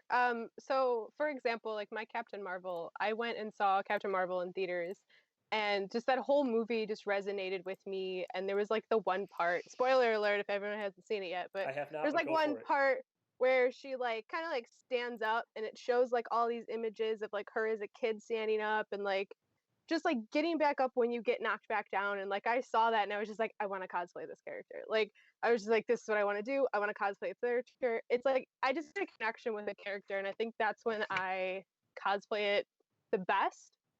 Because then I like kind of fit into that character and it resonates with me. And like how she was saying with Tinkerbell, I did a post-apocalyptic Tinkerbell, and I love Tinkerbell, and I love being in that post-apocalyptic one because everyone's just like I know what you are, but this is so cool and this is so different. And then like people see it. Actually, I have the skirt here.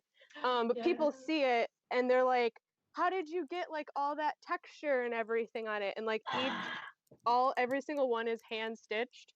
So like I basically bought a bunch of green fabric from the thrift store, like giant skirts and like jackets and stuff like that.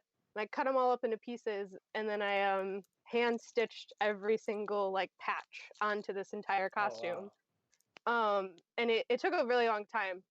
Probably like 3 months of just doing it like after work and weekends and stuff like that. But like I resonate with the character, so I love being in it because it's just so I connect with them so well. So I think it's when I connect with the characters when I'm drawn to cosplay it, and then I'm like, okay, let me sit down, let me design, let me go and do this. Yeah, yeah. I get that too, like I said, with Tinkerbell. But also too, sometimes of like I like the way a character, like I feel as that character because maybe they're different from me, or they let me do more things. Like I like being in character when I am a character, which you don't have to do when you cosplay. You don't have to act like the character. That's true. I just do. Mhm. But like Akali was from KDA League of Legends. She was kind of like a new kind of character for me. I have almost always done like I did the princesses and stuff because I had the costumes. And then once I closed my business, I was like, let me kind of get away from that. And uh, confession time, I don't actually play League of Legends, but I saw the KDA video and I watched it like 1,000 times and I was just like, I love this. I love that character. She looks so cool. Mhm. And I bet if I wear what she's wearing, I will feel cool. And I do. And like I strut around the convention like, yes, I am so cool. Like I feel cool. Like my poses are cool. Like I just like I feel cool and I feel like I look more different than myself. I guess like I don't know. It's like I get to be somebody else.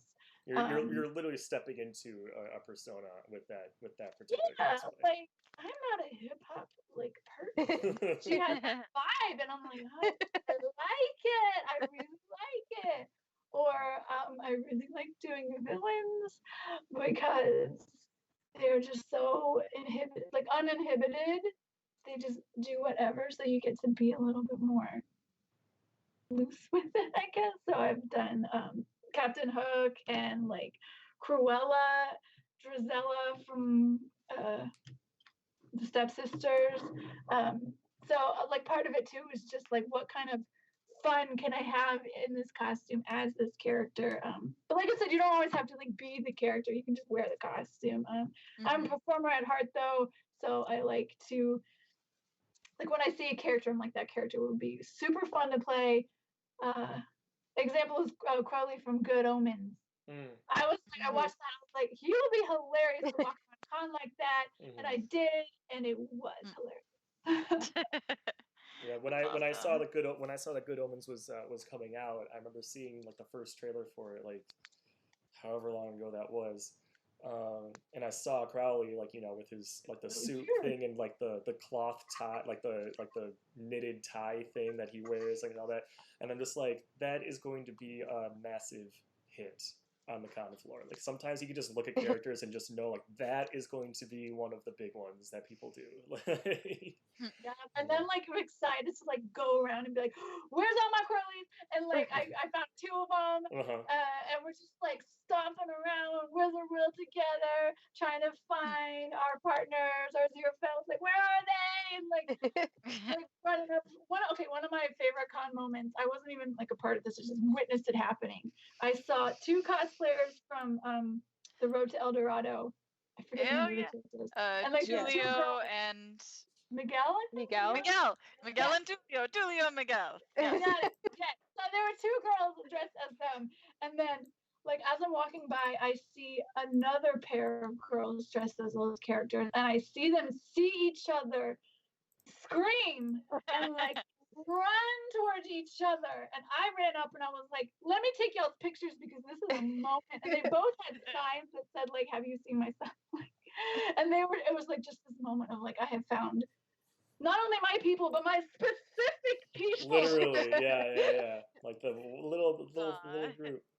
Laura, how about you? I mean, of course, there's a bunch of reasons why you could gravitate to a certain cosplay. Lately, for me, it's been the setting. Like, especially for doing all these cosplay and photography meetups, I've let the setting drive what Oh, I yeah, do. So, for instance, the University of Chicago meetup, when I went with Eric and Michael, we like toured what the University of Chicago looked like ahead of time to look for spots. I'd never been there before, and I didn't know it looked like a castle.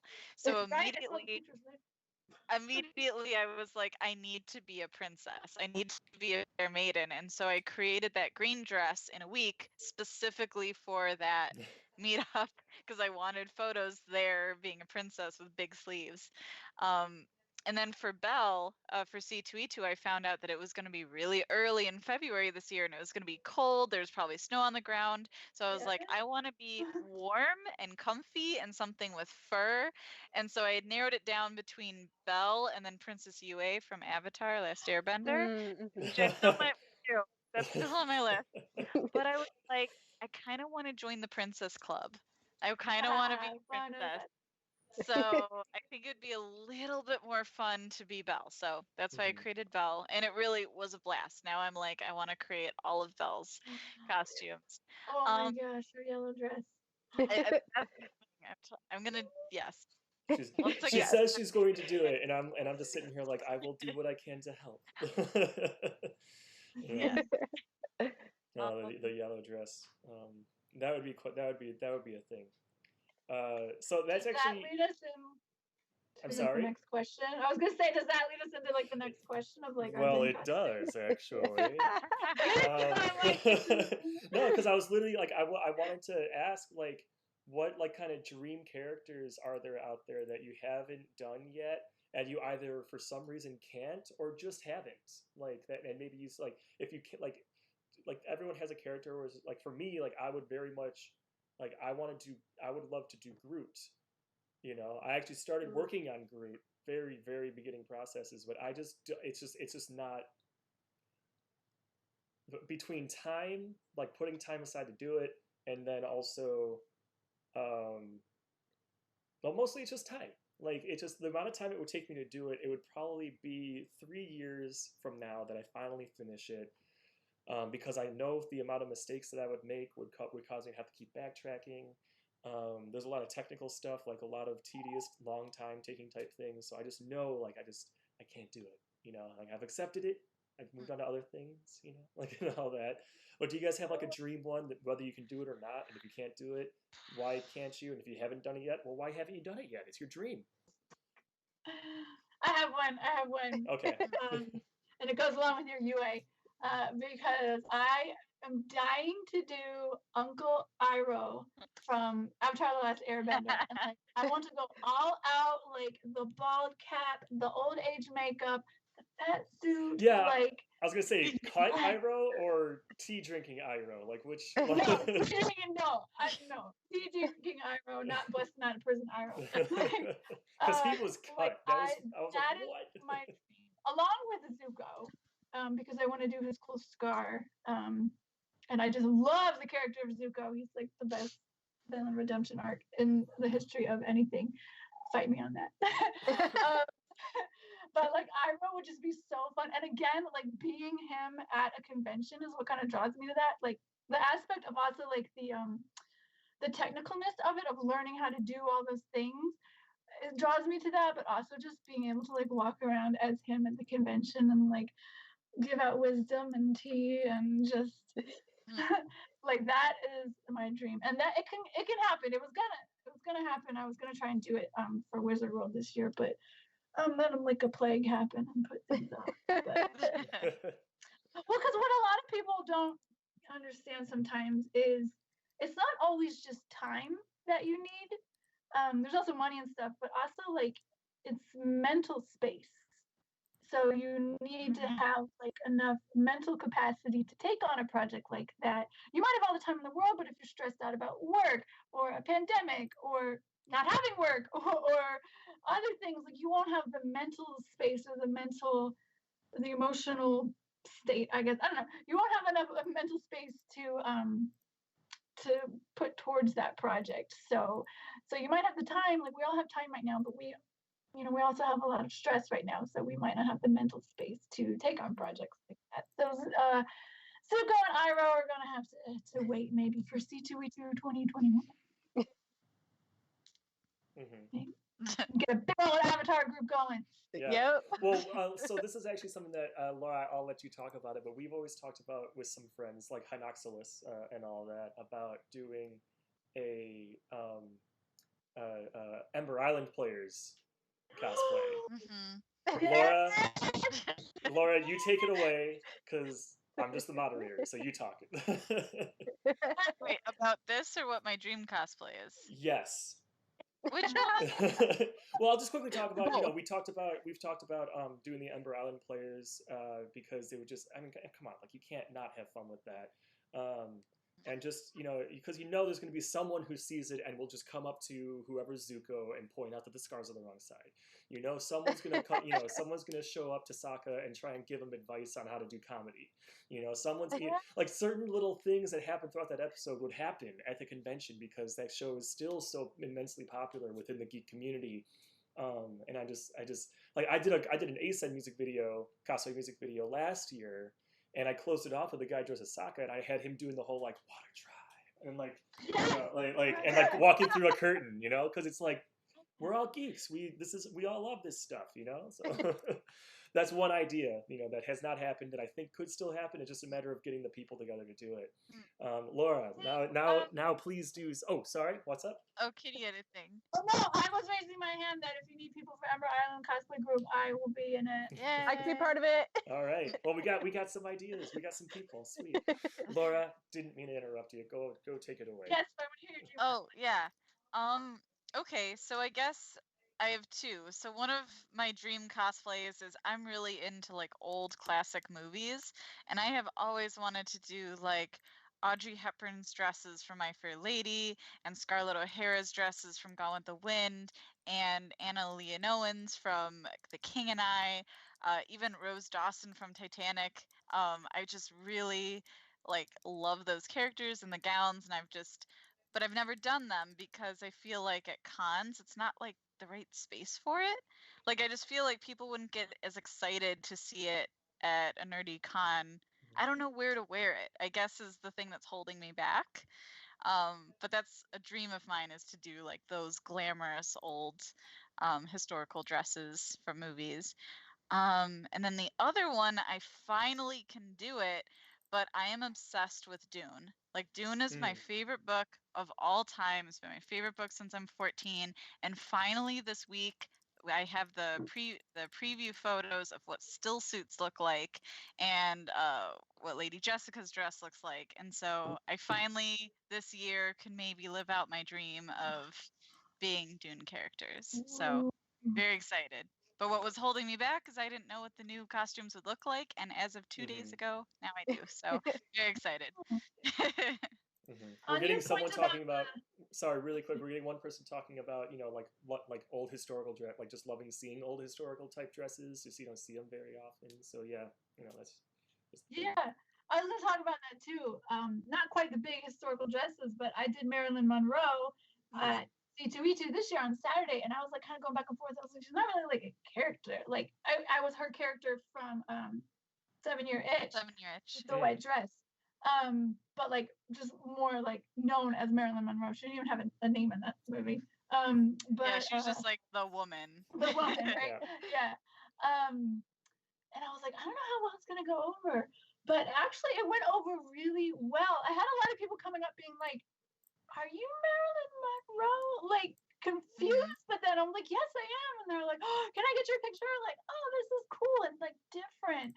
So I think that would be one of those cosplays where the people who see it and know what it is will just die. Okay. And I feel like you could totally do it. If not for a convention, like just set up a photo shoot, man. Right. Yeah, and maybe I'll have to do it. But yeah, I think that's what's holding me back is because you do things that will be fun at conventions. You know, you Yeah, pick that's true. cosplays that will be fun at conventions. So when I'm choosing, that always goes to the bottom of my list because I'm like, I don't know if people will have fun with this like I would, but maybe they would. Maybe. Maybe we should have like an old Hollywood themed cosplay meetup somewhere. That could be great. I can see that going over really well with people. I mean, because I want to do the Audrey Hepburn like breakfast at Tiffany's look. Oh. Ooh, that would be look super really fun. Yeah, that can be one of our out of quarantine meetups. If it, you know. Yeah. I like it. I'm in. Yeah. And Bree, I'm sorry. I don't think I've heard from you yet on this. You've been very nice and letting people talk. I want to hear from you now. Yeah, I have two. I have one that's like obtainable and one that I don't think I will ever do. Okay, but the cool. one that's obtainable is Mommy from Madoka Magica. Explain. Her actual outfit is pretty easy. It's just kind of like a shirt, a corset, and then a skirt. The thing that really bothers me is her hair. She has like giant like pin curl hair. I know the character you're talking about. Yes, blonde. Yeah.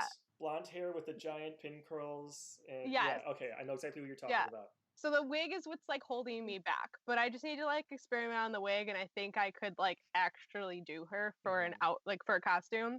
And like I love her so much because she just kind of like just drinks tea and like eats snacks, and I'm like, that's me. That's 100% me. Yeah, I'm pretty sure. Just to go off of that, I'm pretty sure. So our friend Hinoxilus has cosplayed her, and I was actually there. There was a big crafting day that she had a few years back, and she was working on that cosplay that day, and she was specifically working on those pin curls. Oh yeah. And she literally was making them with Elmer's glue. Like it wasn't even might as well be glue hairspray. It was just like no, she was shaping them with Elmer's glue and holding it, and then just kind of like, okay, that seems dry enough. Okay, I'm gonna put that aside. And then on the next one. Like one whole day went into just one of those curls probably. Oh yeah. I've seen people do it. Tacky glue. With tacky glue or like Mod Podge. I've seen people Mod Podge I've it used down Mod to Podge like for stuff, little plastic strips. So I know I can do it. It's just about actually doing it. Sure. What's your But the impossible more like unobtainable one is super old. It's from Digimon. It's Angelwoman.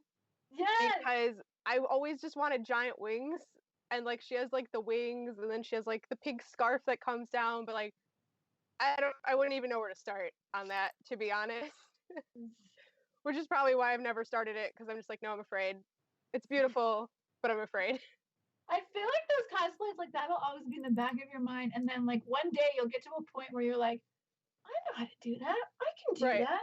I would just have to do such and such, like I did with this costume, and then suddenly it'll become attainable, and it'll just be like amazing. Right. That's another one of those ones too, where like you wear that to a con, and people who know it will just freak out because. Oh yeah.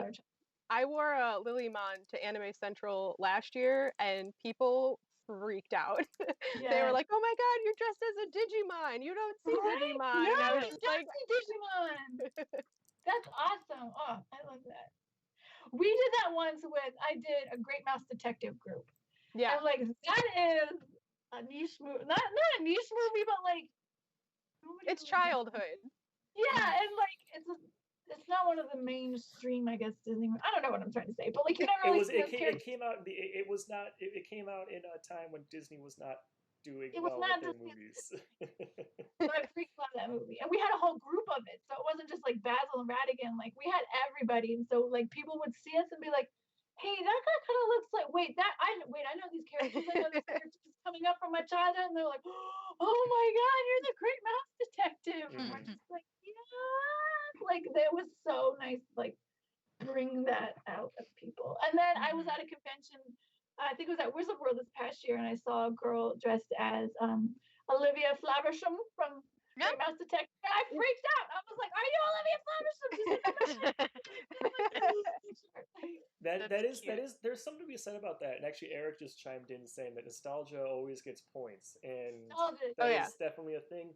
and also like unique, and also you mentioned, you know, unique, because you brought up the uniqueness of it. Unique cosplays are the most memorable, and I can attest to that a little bit, because so you have like something I've cosplayed, like I said before, Todd Ingram from Scott Pilgrim vs. the World, and it's a cosplay that's like I did the Vegan Powers Todd Ingram, where it was the white jeans, the white Adidas shirt with the 3 on it, you know, and then like, you know, I had my hair up in the crazy, you know, anime guy look, I guess you could say.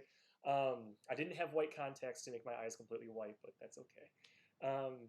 And when I'm with a group that are cosplaying as other Scott Pilgrim characters, people always stop you. People always like, "Oh, you're this character."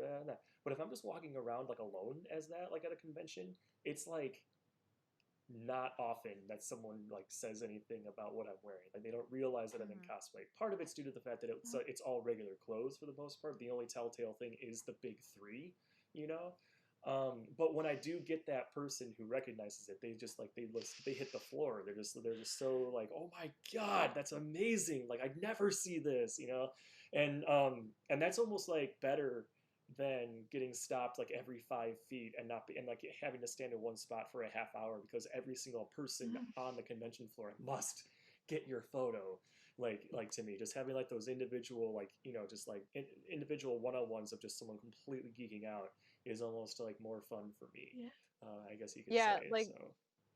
I did my American McGee's Alice last C2, and it's not a very popular video game. It's much like a cult following video game. So people who get it love it.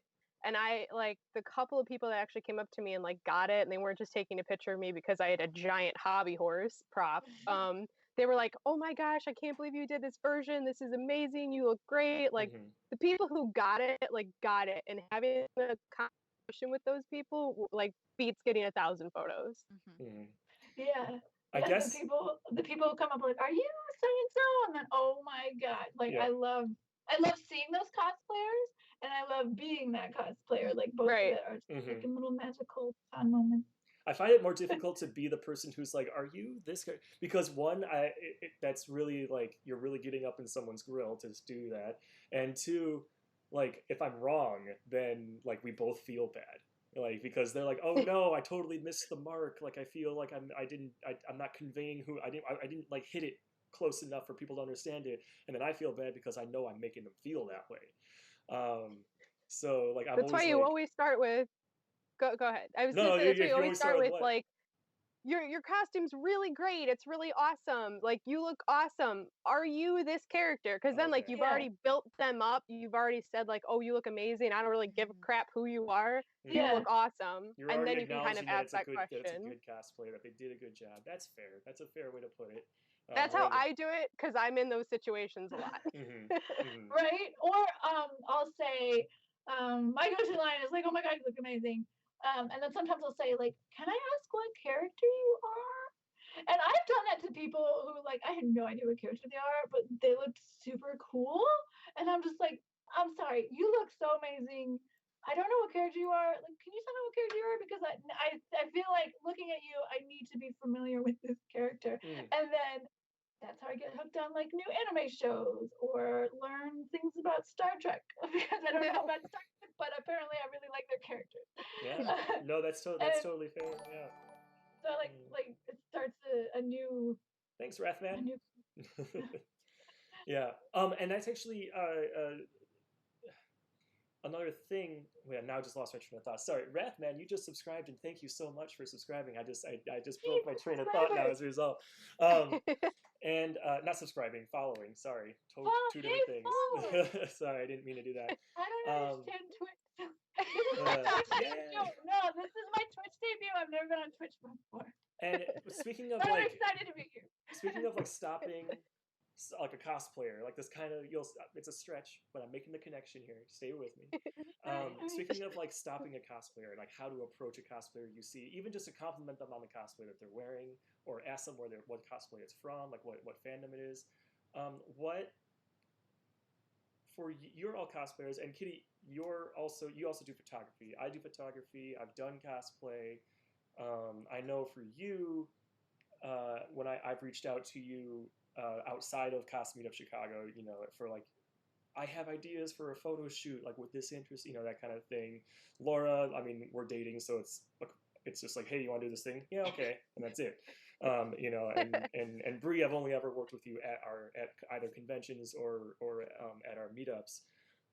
What advice would you have for a photographer who wants to reach out to a cosplayer about collaborating?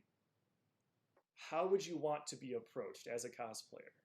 Because we have like rules within our own group saying like don't slide into DMs, you know, don't do anything like that. I know a big one is don't just say hey, you know, don't just message and say hey, because that does not imply it doesn't indicate anything about what your intentions are outside of just coming off really weird, ambiguous, and possibly creepy. How would you prefer to be approached? Because obviously people can't walk up to you all the time. People don't know how to get in touch with you by email all the time. Sometimes they do have to message you privately. So how would you prefer that? Anyone can take this question. Laura's got it. I've got one for this, because this happens a lot. And for me, if a photographer has a specific project in mind, like if they say, hey, I have this idea for a photo shoot. I think you actually, because of this cosplay that you did or whatever, you actually might be good for it if you're interested. And then show me like, here's my work, here's some of the stuff I've done, and here's my concept for the project. Would you like to collaborate and be part of it? I'm a lot more likely to be like, yeah, I want to be a part of this project. I see examples of your work. I want to be in it. You have a goal. It's not that you just want to photograph me. And that's like, because that could mean a lot of things. That could mean a lot of creepy things. And then if I say no, you know, maybe I'm not interested, and maybe it's not because I don't like your work or anything. Maybe it's just time. But just accept that, you know, just say, okay, well, maybe another time, maybe reach out when you're more free, you know, because I would love to collaborate with you, and maybe approach it that way. But yeah, if you just say, hey, or hey, I would love to do a shoot with you. Are you interested? That I'm less likely to say yes than if you had like a very specific vision in mind. I know, Michael, you reached out to friends about this, but you had a concept to do like a smoke photo shoot, like using a fog machine. Yeah. And you said, hey, I want to practice using a fog machine. Would you be interested in doing some shots with me? And they were like, yeah, let's do it. I'd love to stand in front of some smoke. Yeah, so that's my advice, is just have a specific image or vision in mind before approaching. Yeah, like I'll kind of add on that a little bit. Like I personally like if I'm working on a costume towards a convention, because I'll usually post like my projects through my stories. If like a photographer reached out to me and said, hey, I see you're working on, you know, this cosplay, I would really like to get photos of that. It kind of shows that they're showing an interest in a specific character instead of just saying like, hey, I want to take photos of you.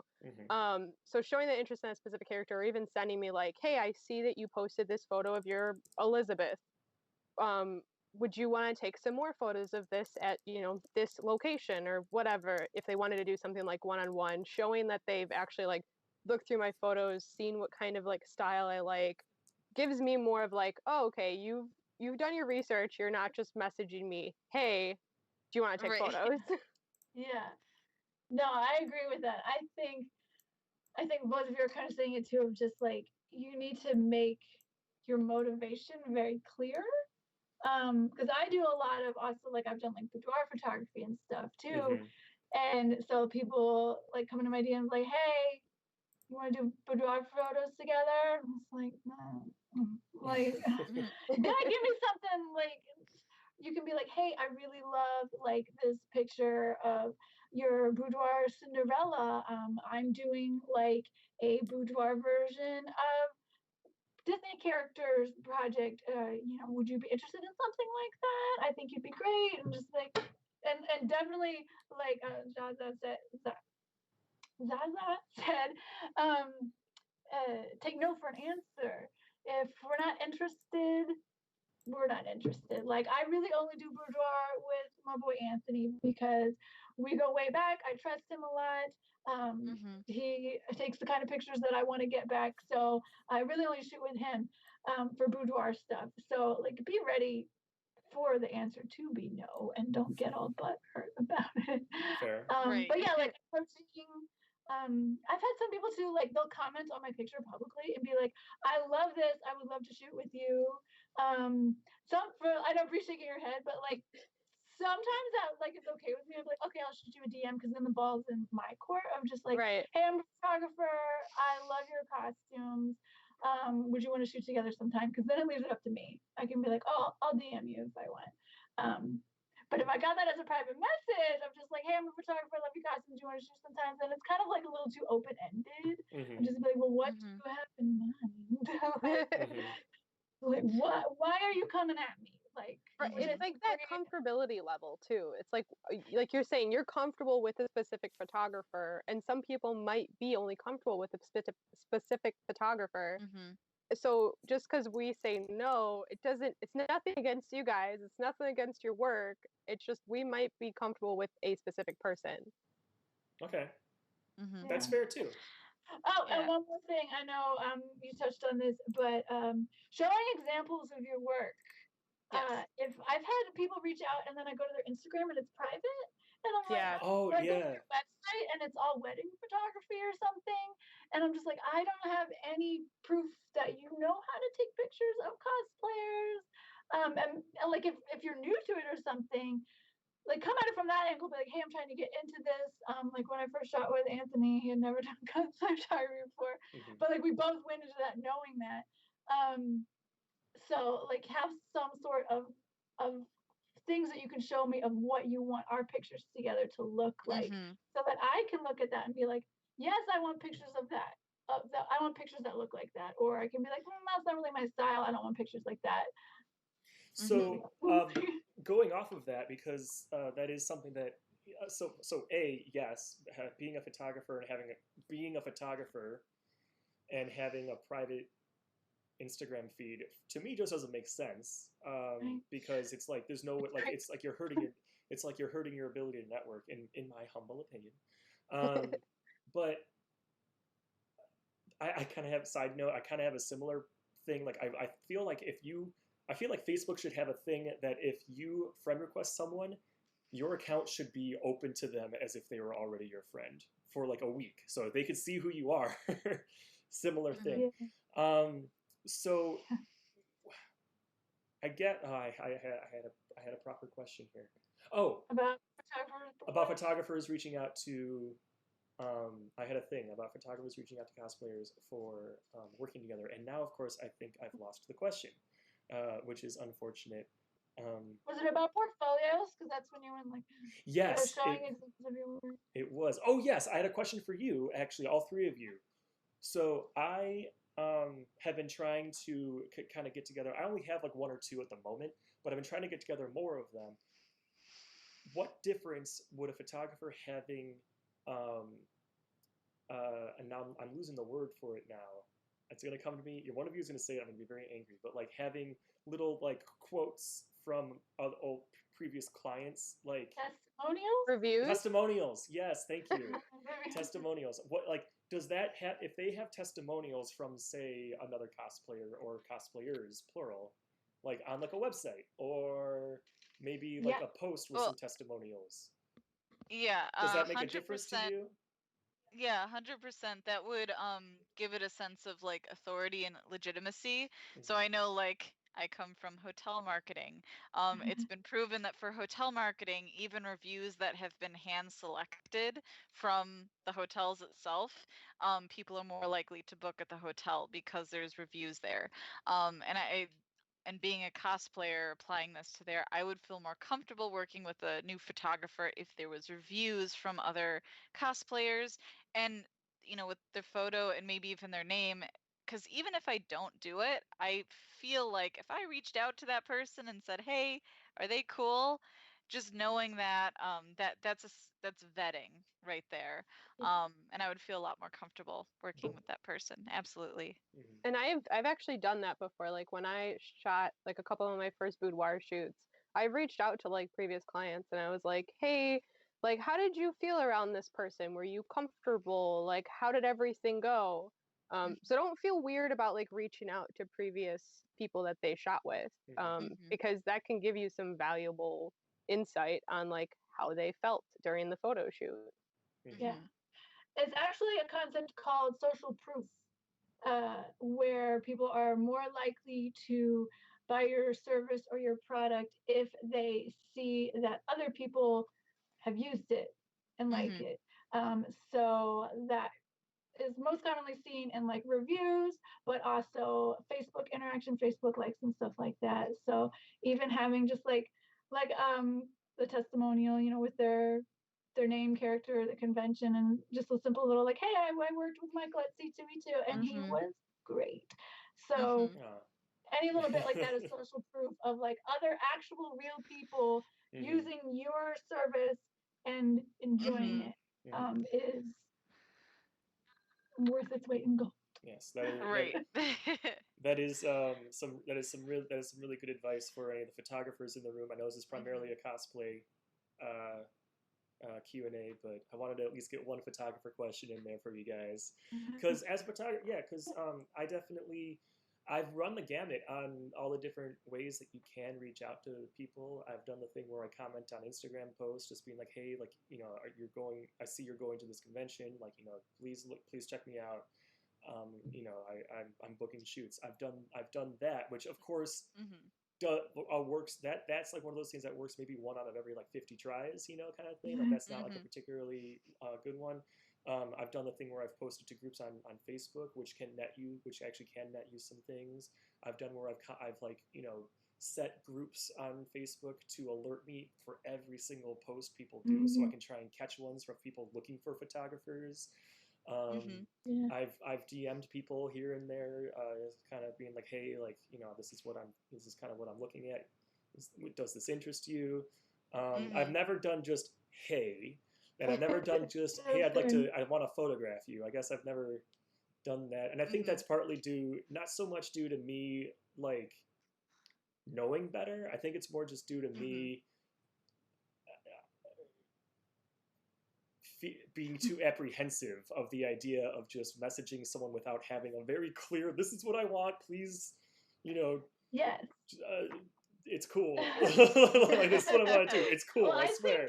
I think that's what's important. If you're going to reach out to a cosplayer, you need to be polite, and need to be very clear in your motivations, and you need to have examples of your work. I would say especially with boudoir, you need to have a lot of examples of your work, and especially if you want to do like cosplay boudoir photography, like show examples of cosplay photography boudoir work that you have done, even if it's just like 1 or 2 pictures. We just want to see that you've worked with other people, and we want to see what your final product is, so that we can decide if that's something we want or not. Because you're essentially selling a product, which is the art that you make of us in our costume, and we want to know if that's worth our time and maybe our money. Cool. Yeah, so I actually have a quick little story of like sort of the funniest like photographer connection I've made. And so it started with this is back when I was poor, jobless, had no money, and was doing cosplay, had a lot of time on my hands, and I did a shoot with a photographer, and he was kind of creepy, and the photography just didn't turn out that great. And so I got a private message from a completely different photographer that said, hey, I saw your photos from this other guy. I can do better. and then he sent me his work, and it was insanely beautiful. And if anybody's been on my Instagram, all those photos of those beautiful prints, those are that new photographer. And he had worked with somebody that I knew through the reenactment community. So there was that vetting of like, oh, okay, there's one person that has worked with him before, and that's okay. And by the way, and he's an old man. He's an old man that's not in the cosplay community, someone that, you know, there might be like red flags. Why would you work with this person? But he's one of my favorite photographers that I work with, and now since then we have done more nude and boudoir sort of stuff, and he's awesome. But I just want to tell that story because I thought That was funny. Just like, oh, I saw your work here. I like it. I think I can do better. Here's what I can Give do. me a chance. Give me a chance with this. Yes. I was like, okay. You brought up another good point though of like pointing out any like mutual acquaintances or friends and stuff, because you can see that on like Facebook or Instagram. Be like, oh hey, like I did this photo shoot with so and so, and I saw your pictures together, or like I don't know, or something. I'm just like, would you be interested in doing a shoot together maybe, or like just honestly being polite, genuine. Even if you see somebody, like if you're like, oh, I've always wanted to do an Akali photo shoot, and I love your colleague, would you be up for doing another one with me? Like, if you're genuine, honest, polite, Yes. Mm-hmm. and we know what if you're just clear with your intentions. I mean, that's kind of true with talking with anybody. It's just like, yeah. So I guess it's more like one of the with everything that's been going on, with things coming to light, and all of that within the geek community, cosplay, and everywhere in the world. I guess one of the big concerns is like for the non weirdos, let's just leave it at that, who do want to reach out to cosplayers. I guess the main concern is they want to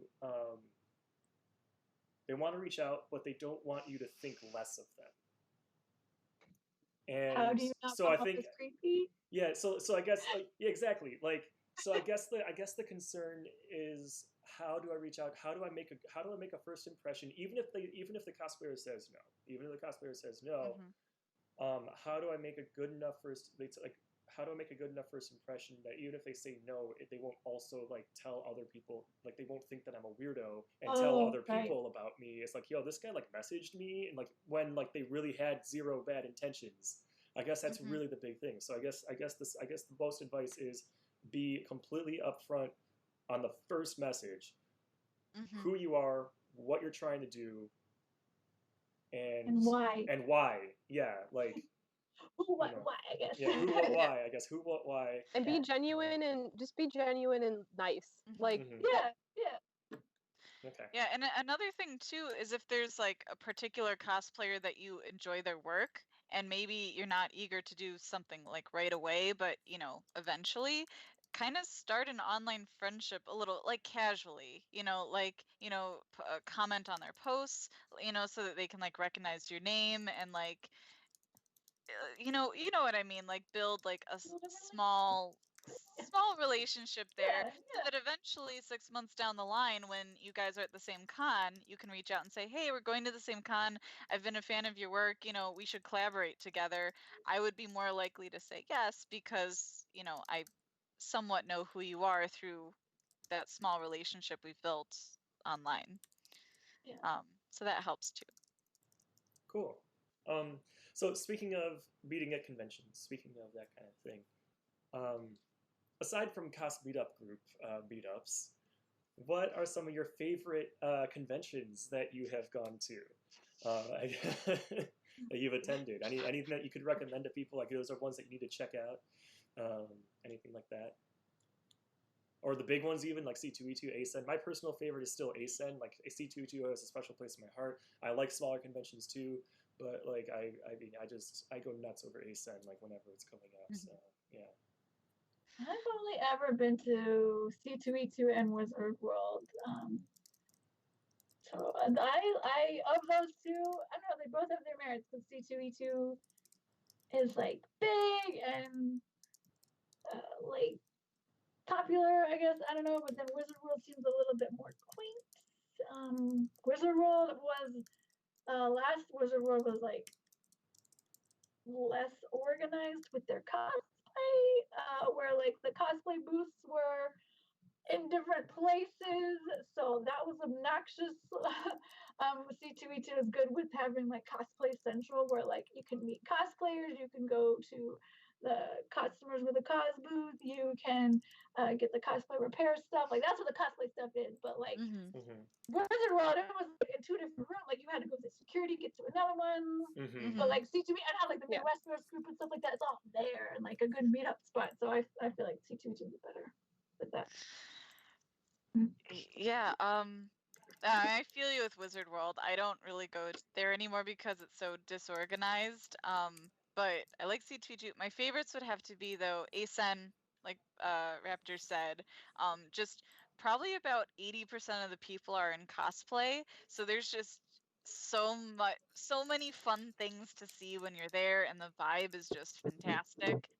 I also, if you want to meet friends, the best is smaller cons. Like I've met most of my like cosplay friends through these cons that don't exist anymore, but there was Sci-Fan, and I don't know if any of you remember Collision Con, which existed for a few years, and oh, there was another one. Oh, and Chicago TARDIS, that's still around. But those like smaller cons are actually better for meeting people, just like our meetup groups, because there's, about 100 people at them. It's better than like thousands and thousands of people. So it depends on what your goals are. If you want the big party scene, ASEN. If you want to meet new friends, try the smaller cons, and then you get to support those smaller guys, which is always good.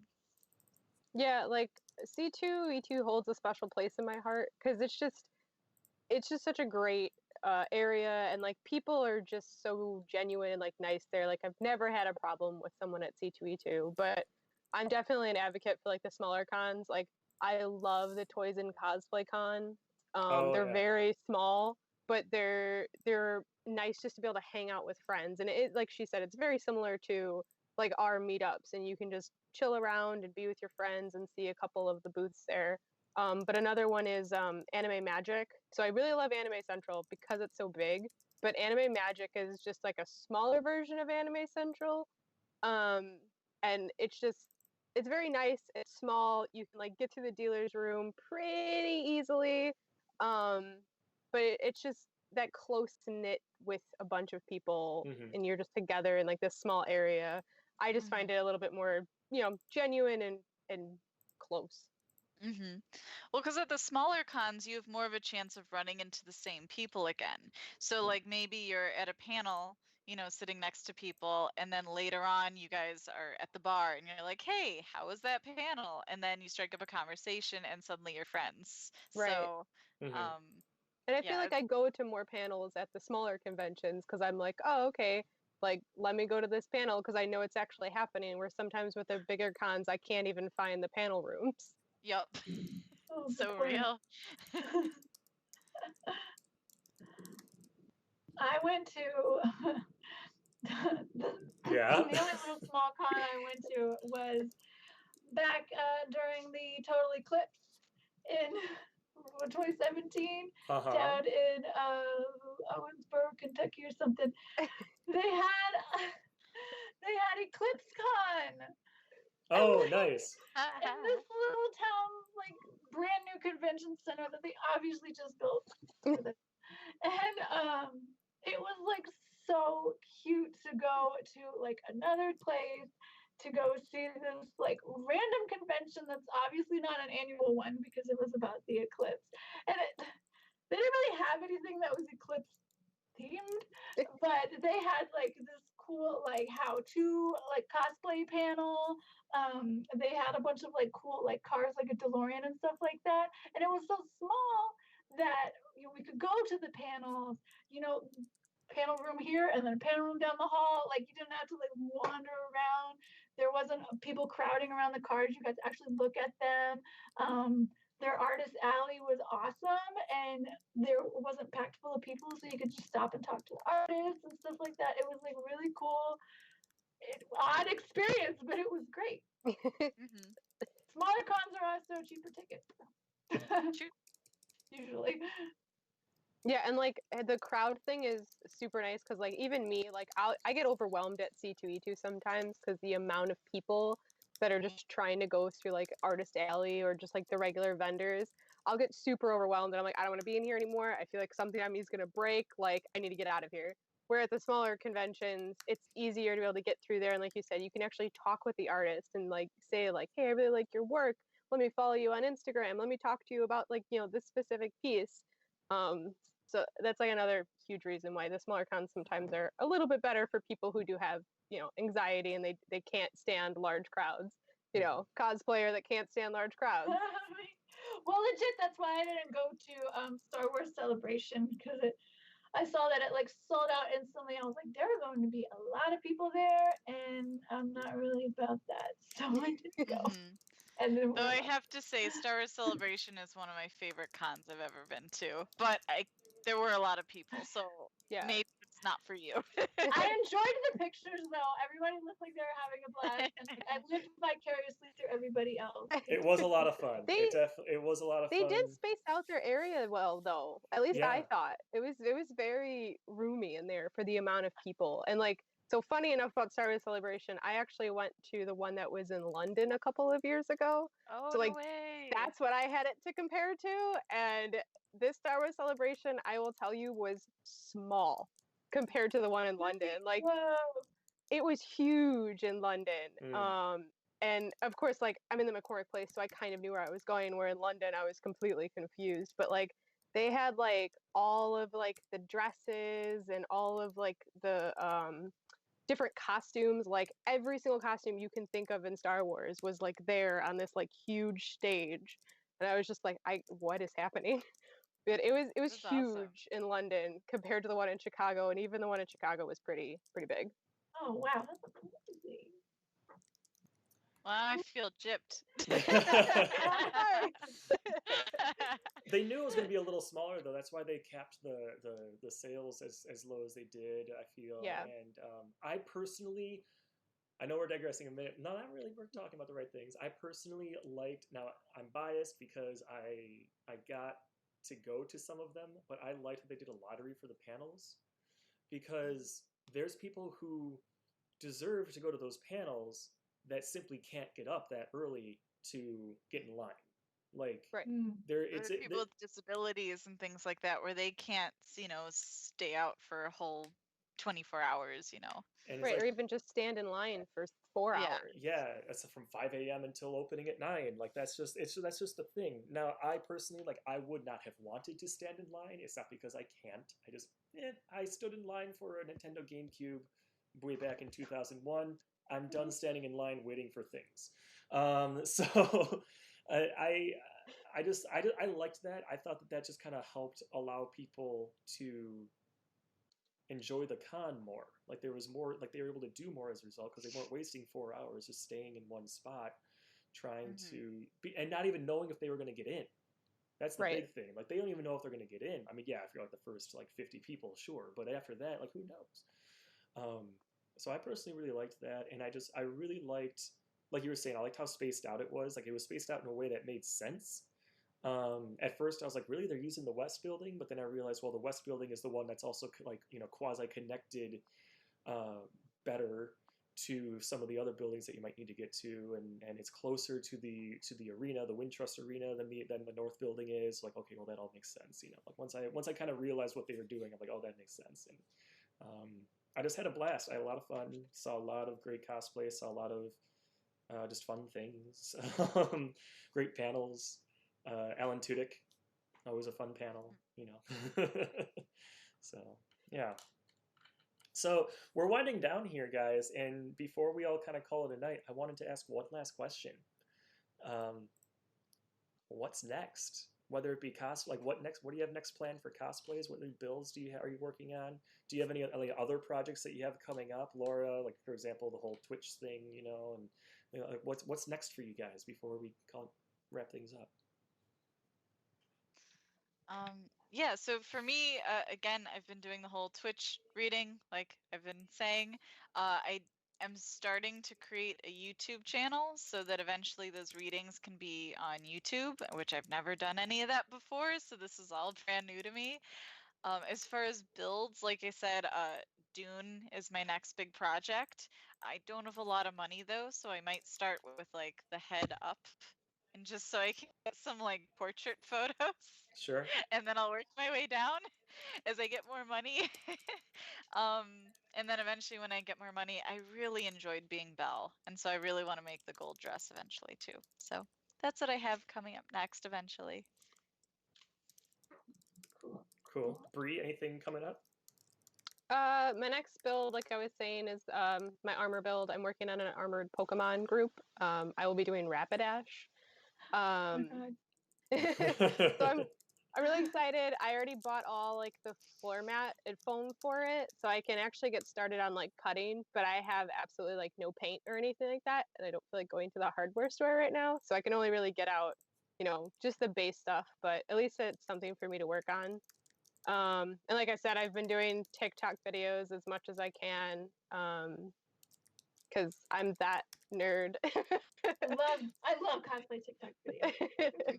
They're really fun. And it's a fun way to like find new people, and like you can do like a duet collab with them, and then you're like, oh my gosh, I love this. This looks amazing. I'm gonna duet this, and they're like, you look amazing. Like it's a weird, different type of networking compared to like Instagram and Facebook, which I'm really enjoying, like learning that side of it.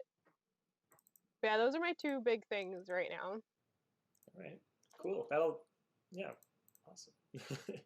And then Kitty, what about you? What's next for you? What are you working on? Well, I actually don't plan too far ahead. Okay, all right. I had big plans for this summer, not cosplay related, but I was going to go on a big road trip, do photography and stuff. I was working on building up my photography website to do like more cosplay photography and photography for princess party companies, and kind of travel the country doing that and seeing the world. But That's awesome. then all of this happened, and we might still be in quarantine at that point. So I've kind of put all of that on hold, just sort of living in the moment now. I'm super obsessed with those Pass the Brush videos. Oh yeah. Tell us about like, that. Tell us about what you're working on with that. Yeah, okay. So Laura and I did one with princesses, and I edited it. Edited it, yes. I really enjoy video editing. I really like video editing and making websites. I would just really like doing. So I'm waiting. We have one more person to submit the video for that, and we can post it. And it looks so freaking cool. I cannot wait. That's and gonna then look I really had cool. another. I have ideas for a bunch of them, a bunch of things like fairies. I want to do a KDA one, like a color one. I want to do a crossplay one. I don't know why I'm obsessed with them. I'm not even on. No, TikTok. I love them. I No. totally understand this obsession. Yeah, it's just getting a bunch of people together, so it's like really cool during this time. Collaborative, but not. And Right. So you all like it have to be in the group, and you all have to organize, and then you together create something that you put out there that other people enjoy. So I really like it. So that's like what I'm focusing on now. I do have some ideas to like start putting together videos or blogs or something about tutorial kind of stuff, like wigs or like that whole freaking list that I wrote. I was like, you know what? Each one of these could be a video. It's not even the time. I just need the motivation for it, and there's not a lot of motivation going on right now. And that's okay. Yeah. Working on trying to get that unemployment benefits. Like that's Yeah, my me too. No, that's completely fair. Yeah, I guess it's just it's a lot of things going on. Edited it. Oh, apparently Pete Holmes has a funny joke about saying edited it on Faces and Sounds. Eddie B let us know about that one. Thanks, Eddie. Edited it. I edited it. I edited it. Edited it. I spliced all the clips together and put some music. There you go. Yeah. So yeah, if anybody has any of those like projects, Pass the Brush or whatever, and you need some more cosplayers, yeah, no, that's actually a good thing. If anyone has any ideas for stuff like that, please comment, let us know, because Kitty in particular is really she really is getting into this. She's been putting posts up about it with ideas like for the past couple days, trying to get. I know she ensnared Laura and I think Bree. Are you for the color one? Are you guys both involved with that, or is it? I'm not, but I can be. Oh, all right. I know that's happening. Yeah, I'm at doing some orange. Point. Yeah, hello. Laura's gonna be orange for that. So yeah, definitely see what's what with that. Yeah, I almost feel like we should do a post on our group about like any video projects people are doing. Yeah. Just for, like a thread to like connect people. Because I'm all about Yeah, that might not be a bad idea, actually. Or even just doing like a pass the brush with our group. Like it doesn't have to be themed. People don't have to be in a specific costume. Just whatever you want to wear, but it's just our Yeah. group. Yeah, We should actually. we should. Yeah, love the gears are turning. Yeah, because it's I a mean, Now that who's simple gonna thing edit to that do. monster? Right, That's that's the Might gonna be a question. monster. might not be a Yeah. bad idea. Because I Any questions for me? Any last thoughts? Anything you just want people who are watching just to know? Any just here's some wisdom, some little bit of wisdom that I have for you this because we want to hear it if you do before we close um things out. I don't want to put anyone on the spot, so I'm not going to say names. I got this. So I'm all about like lifting other people up. My little phrase is if we lift each other up, then we all rise together. So my advice or words of wisdom is just you do you. Don't let the haters get to you. Like somebody out there, I said this before, but whatever you create, whatever cosplay you make, and whatever form you make it, whatever level you're at, somebody is going to love it. It will probably be me because I love everybody's cosplays. I love seeing the effort that people put into it. If you put effort into it, if you put passion into it, if you put yourself into it and you're genuine, people will enjoy it. And I think that's what cosplay is all about. Is just putting more joy into the world by dressing up. Mhm. Okay, Mine would that's be neat. mine would be just like don't be afraid to make mistakes. You're going to make them. I'm a huge advocate about posting. Like when I like to post like my work in progress, and if I mess something up, I'll be like, hey guys, I messed this up. Don't do this. Um, so I'm a huge I'm a huge advocate of like you're gonna probably mess something up in your cosplay. And if you are getting frustrated, I like to just step away. Like even if it's for 10 minutes, just step away because that 10-minute break could have you coming back and you working 10 times better. Just because you're so tired or you're doing the same thing over and over again and now you're messing it up. You just might need that break. So don't be afraid to make mistakes. You will do it. Everyone does it. No one's perfect. Just because we post perfect photos does not mean everyone's perfect. Sure. Yeah, Truth. No, that's fair. That's fair. yeah, that's a good one. And then I guess my advice. Oh, I lost it. Uh-oh. Quick, get it back. Hey, get it back, get it back. Great back. thought. Oh, yes. Every time you do a cosplay, don't be afraid to learn a new skill to do it. Like for instance, like I'm a big sewer, but I didn't start off that way. Like when I first started cosplaying, my friend Jess had that we keep talking about, she had to like do half my costume because I didn't know how to sew, and now I'm doing things like that. So sewing, a lot of people are afraid of it because they think it's monstrously hard, but it's just following directions like building Legos. Like, do you remember building Legos? You've got the instruction booklet. That's what sewing is. So I guess no matter what that scary thing is, I guess don't be afraid to tackle it because it's probably not as bad as you think, and you absolutely can do it. That's my Nice, advice. nice. I have one more thing to add. One more thing. All right, what do we got? It's just to cosplay your way. I see a lot of people getting upset of just like, this, that character has this such and thing, or that character doesn't look like that, and it's like you're cosplaying for you essentially. Like you don't have to cosplay for anybody other than you.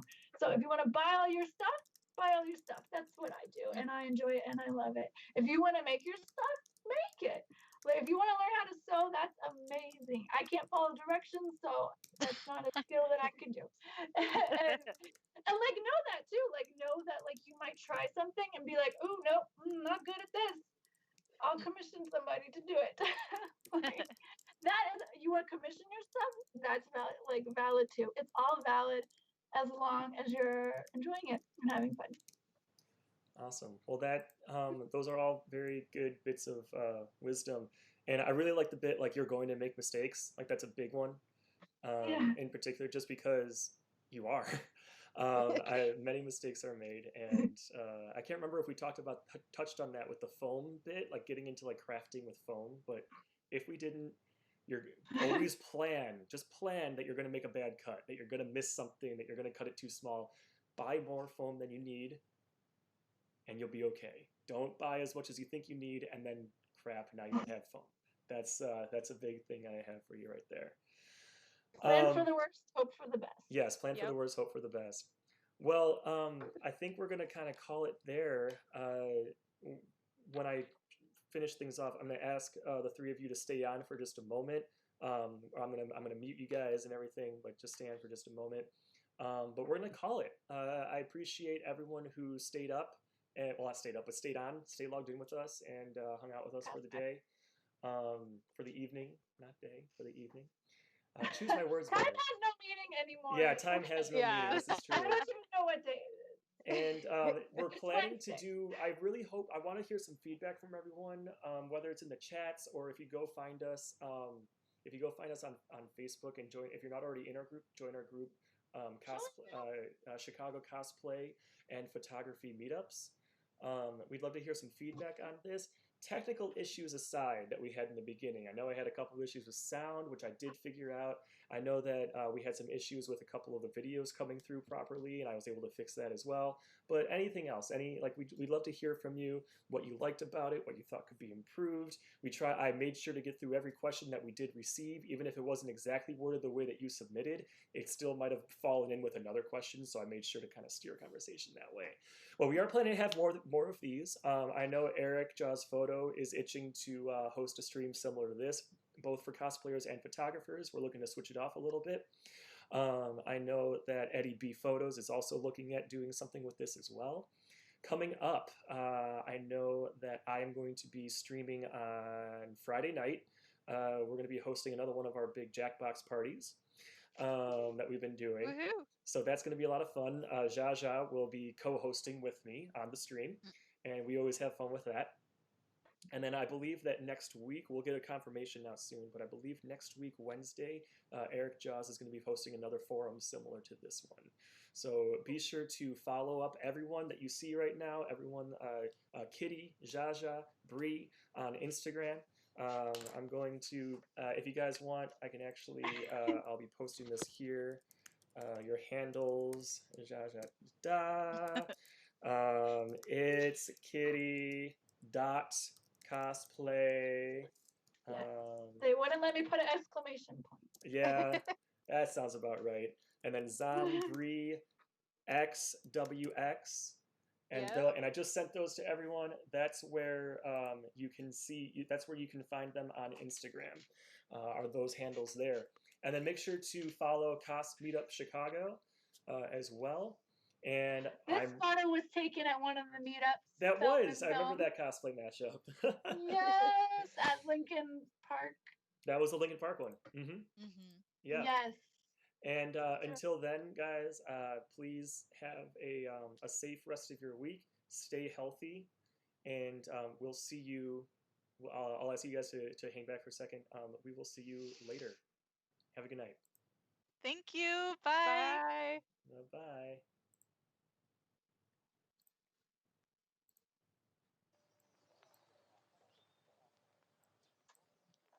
I feel like we're still.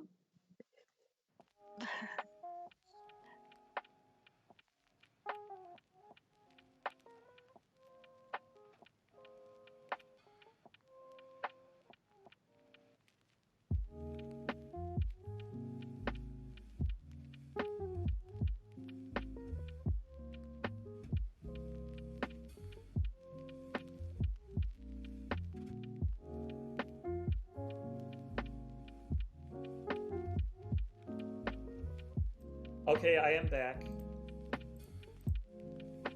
I am back. You're right. Michael, are you still here? I think you're still here. I believe you're still here. Yes, you are right. I did forget to sing. So I'll do a quick little singing thing here for you. I don't know what to do. Oh, you are? Okay, hello. So I don't know what to do. When I was Sing 500 miles. 500 miles? Oh, I don't want to sing 500 miles. That's not fun for me. Yeah, so when I was putting this together, I was considering doing something more like, from like maybe something like Broadway or something like that, something from like show tunes. So without any kind of warming up or anything, maybe I'll just do like like the beginning of like Stars from Les Mis. Does that sound good to anyone? Yeah. Okay. I can do a little bit of that.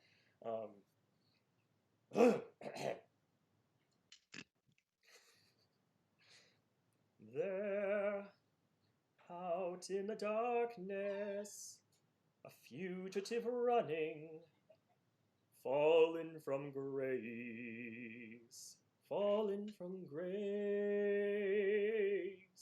God be my witness, I never shall yield, till we come face to face, till we come face to face. And that's it. All right. So that's what you get. That's one of my things that I have for ones that you could spend your channel points on, like for a reward. Usually, we're not doing a thing like this where I am. Thank you. Where I am talking or people are talking the whole time. Usually, I'm going to be streaming like editing or maybe some video gaming stuff like that. So it's much easier for me to like stop things and sing because I don't have to stop conversation. So I do apologize for making you wait. Thank you for reminding me. And now, you guys all have a good evening. Take care.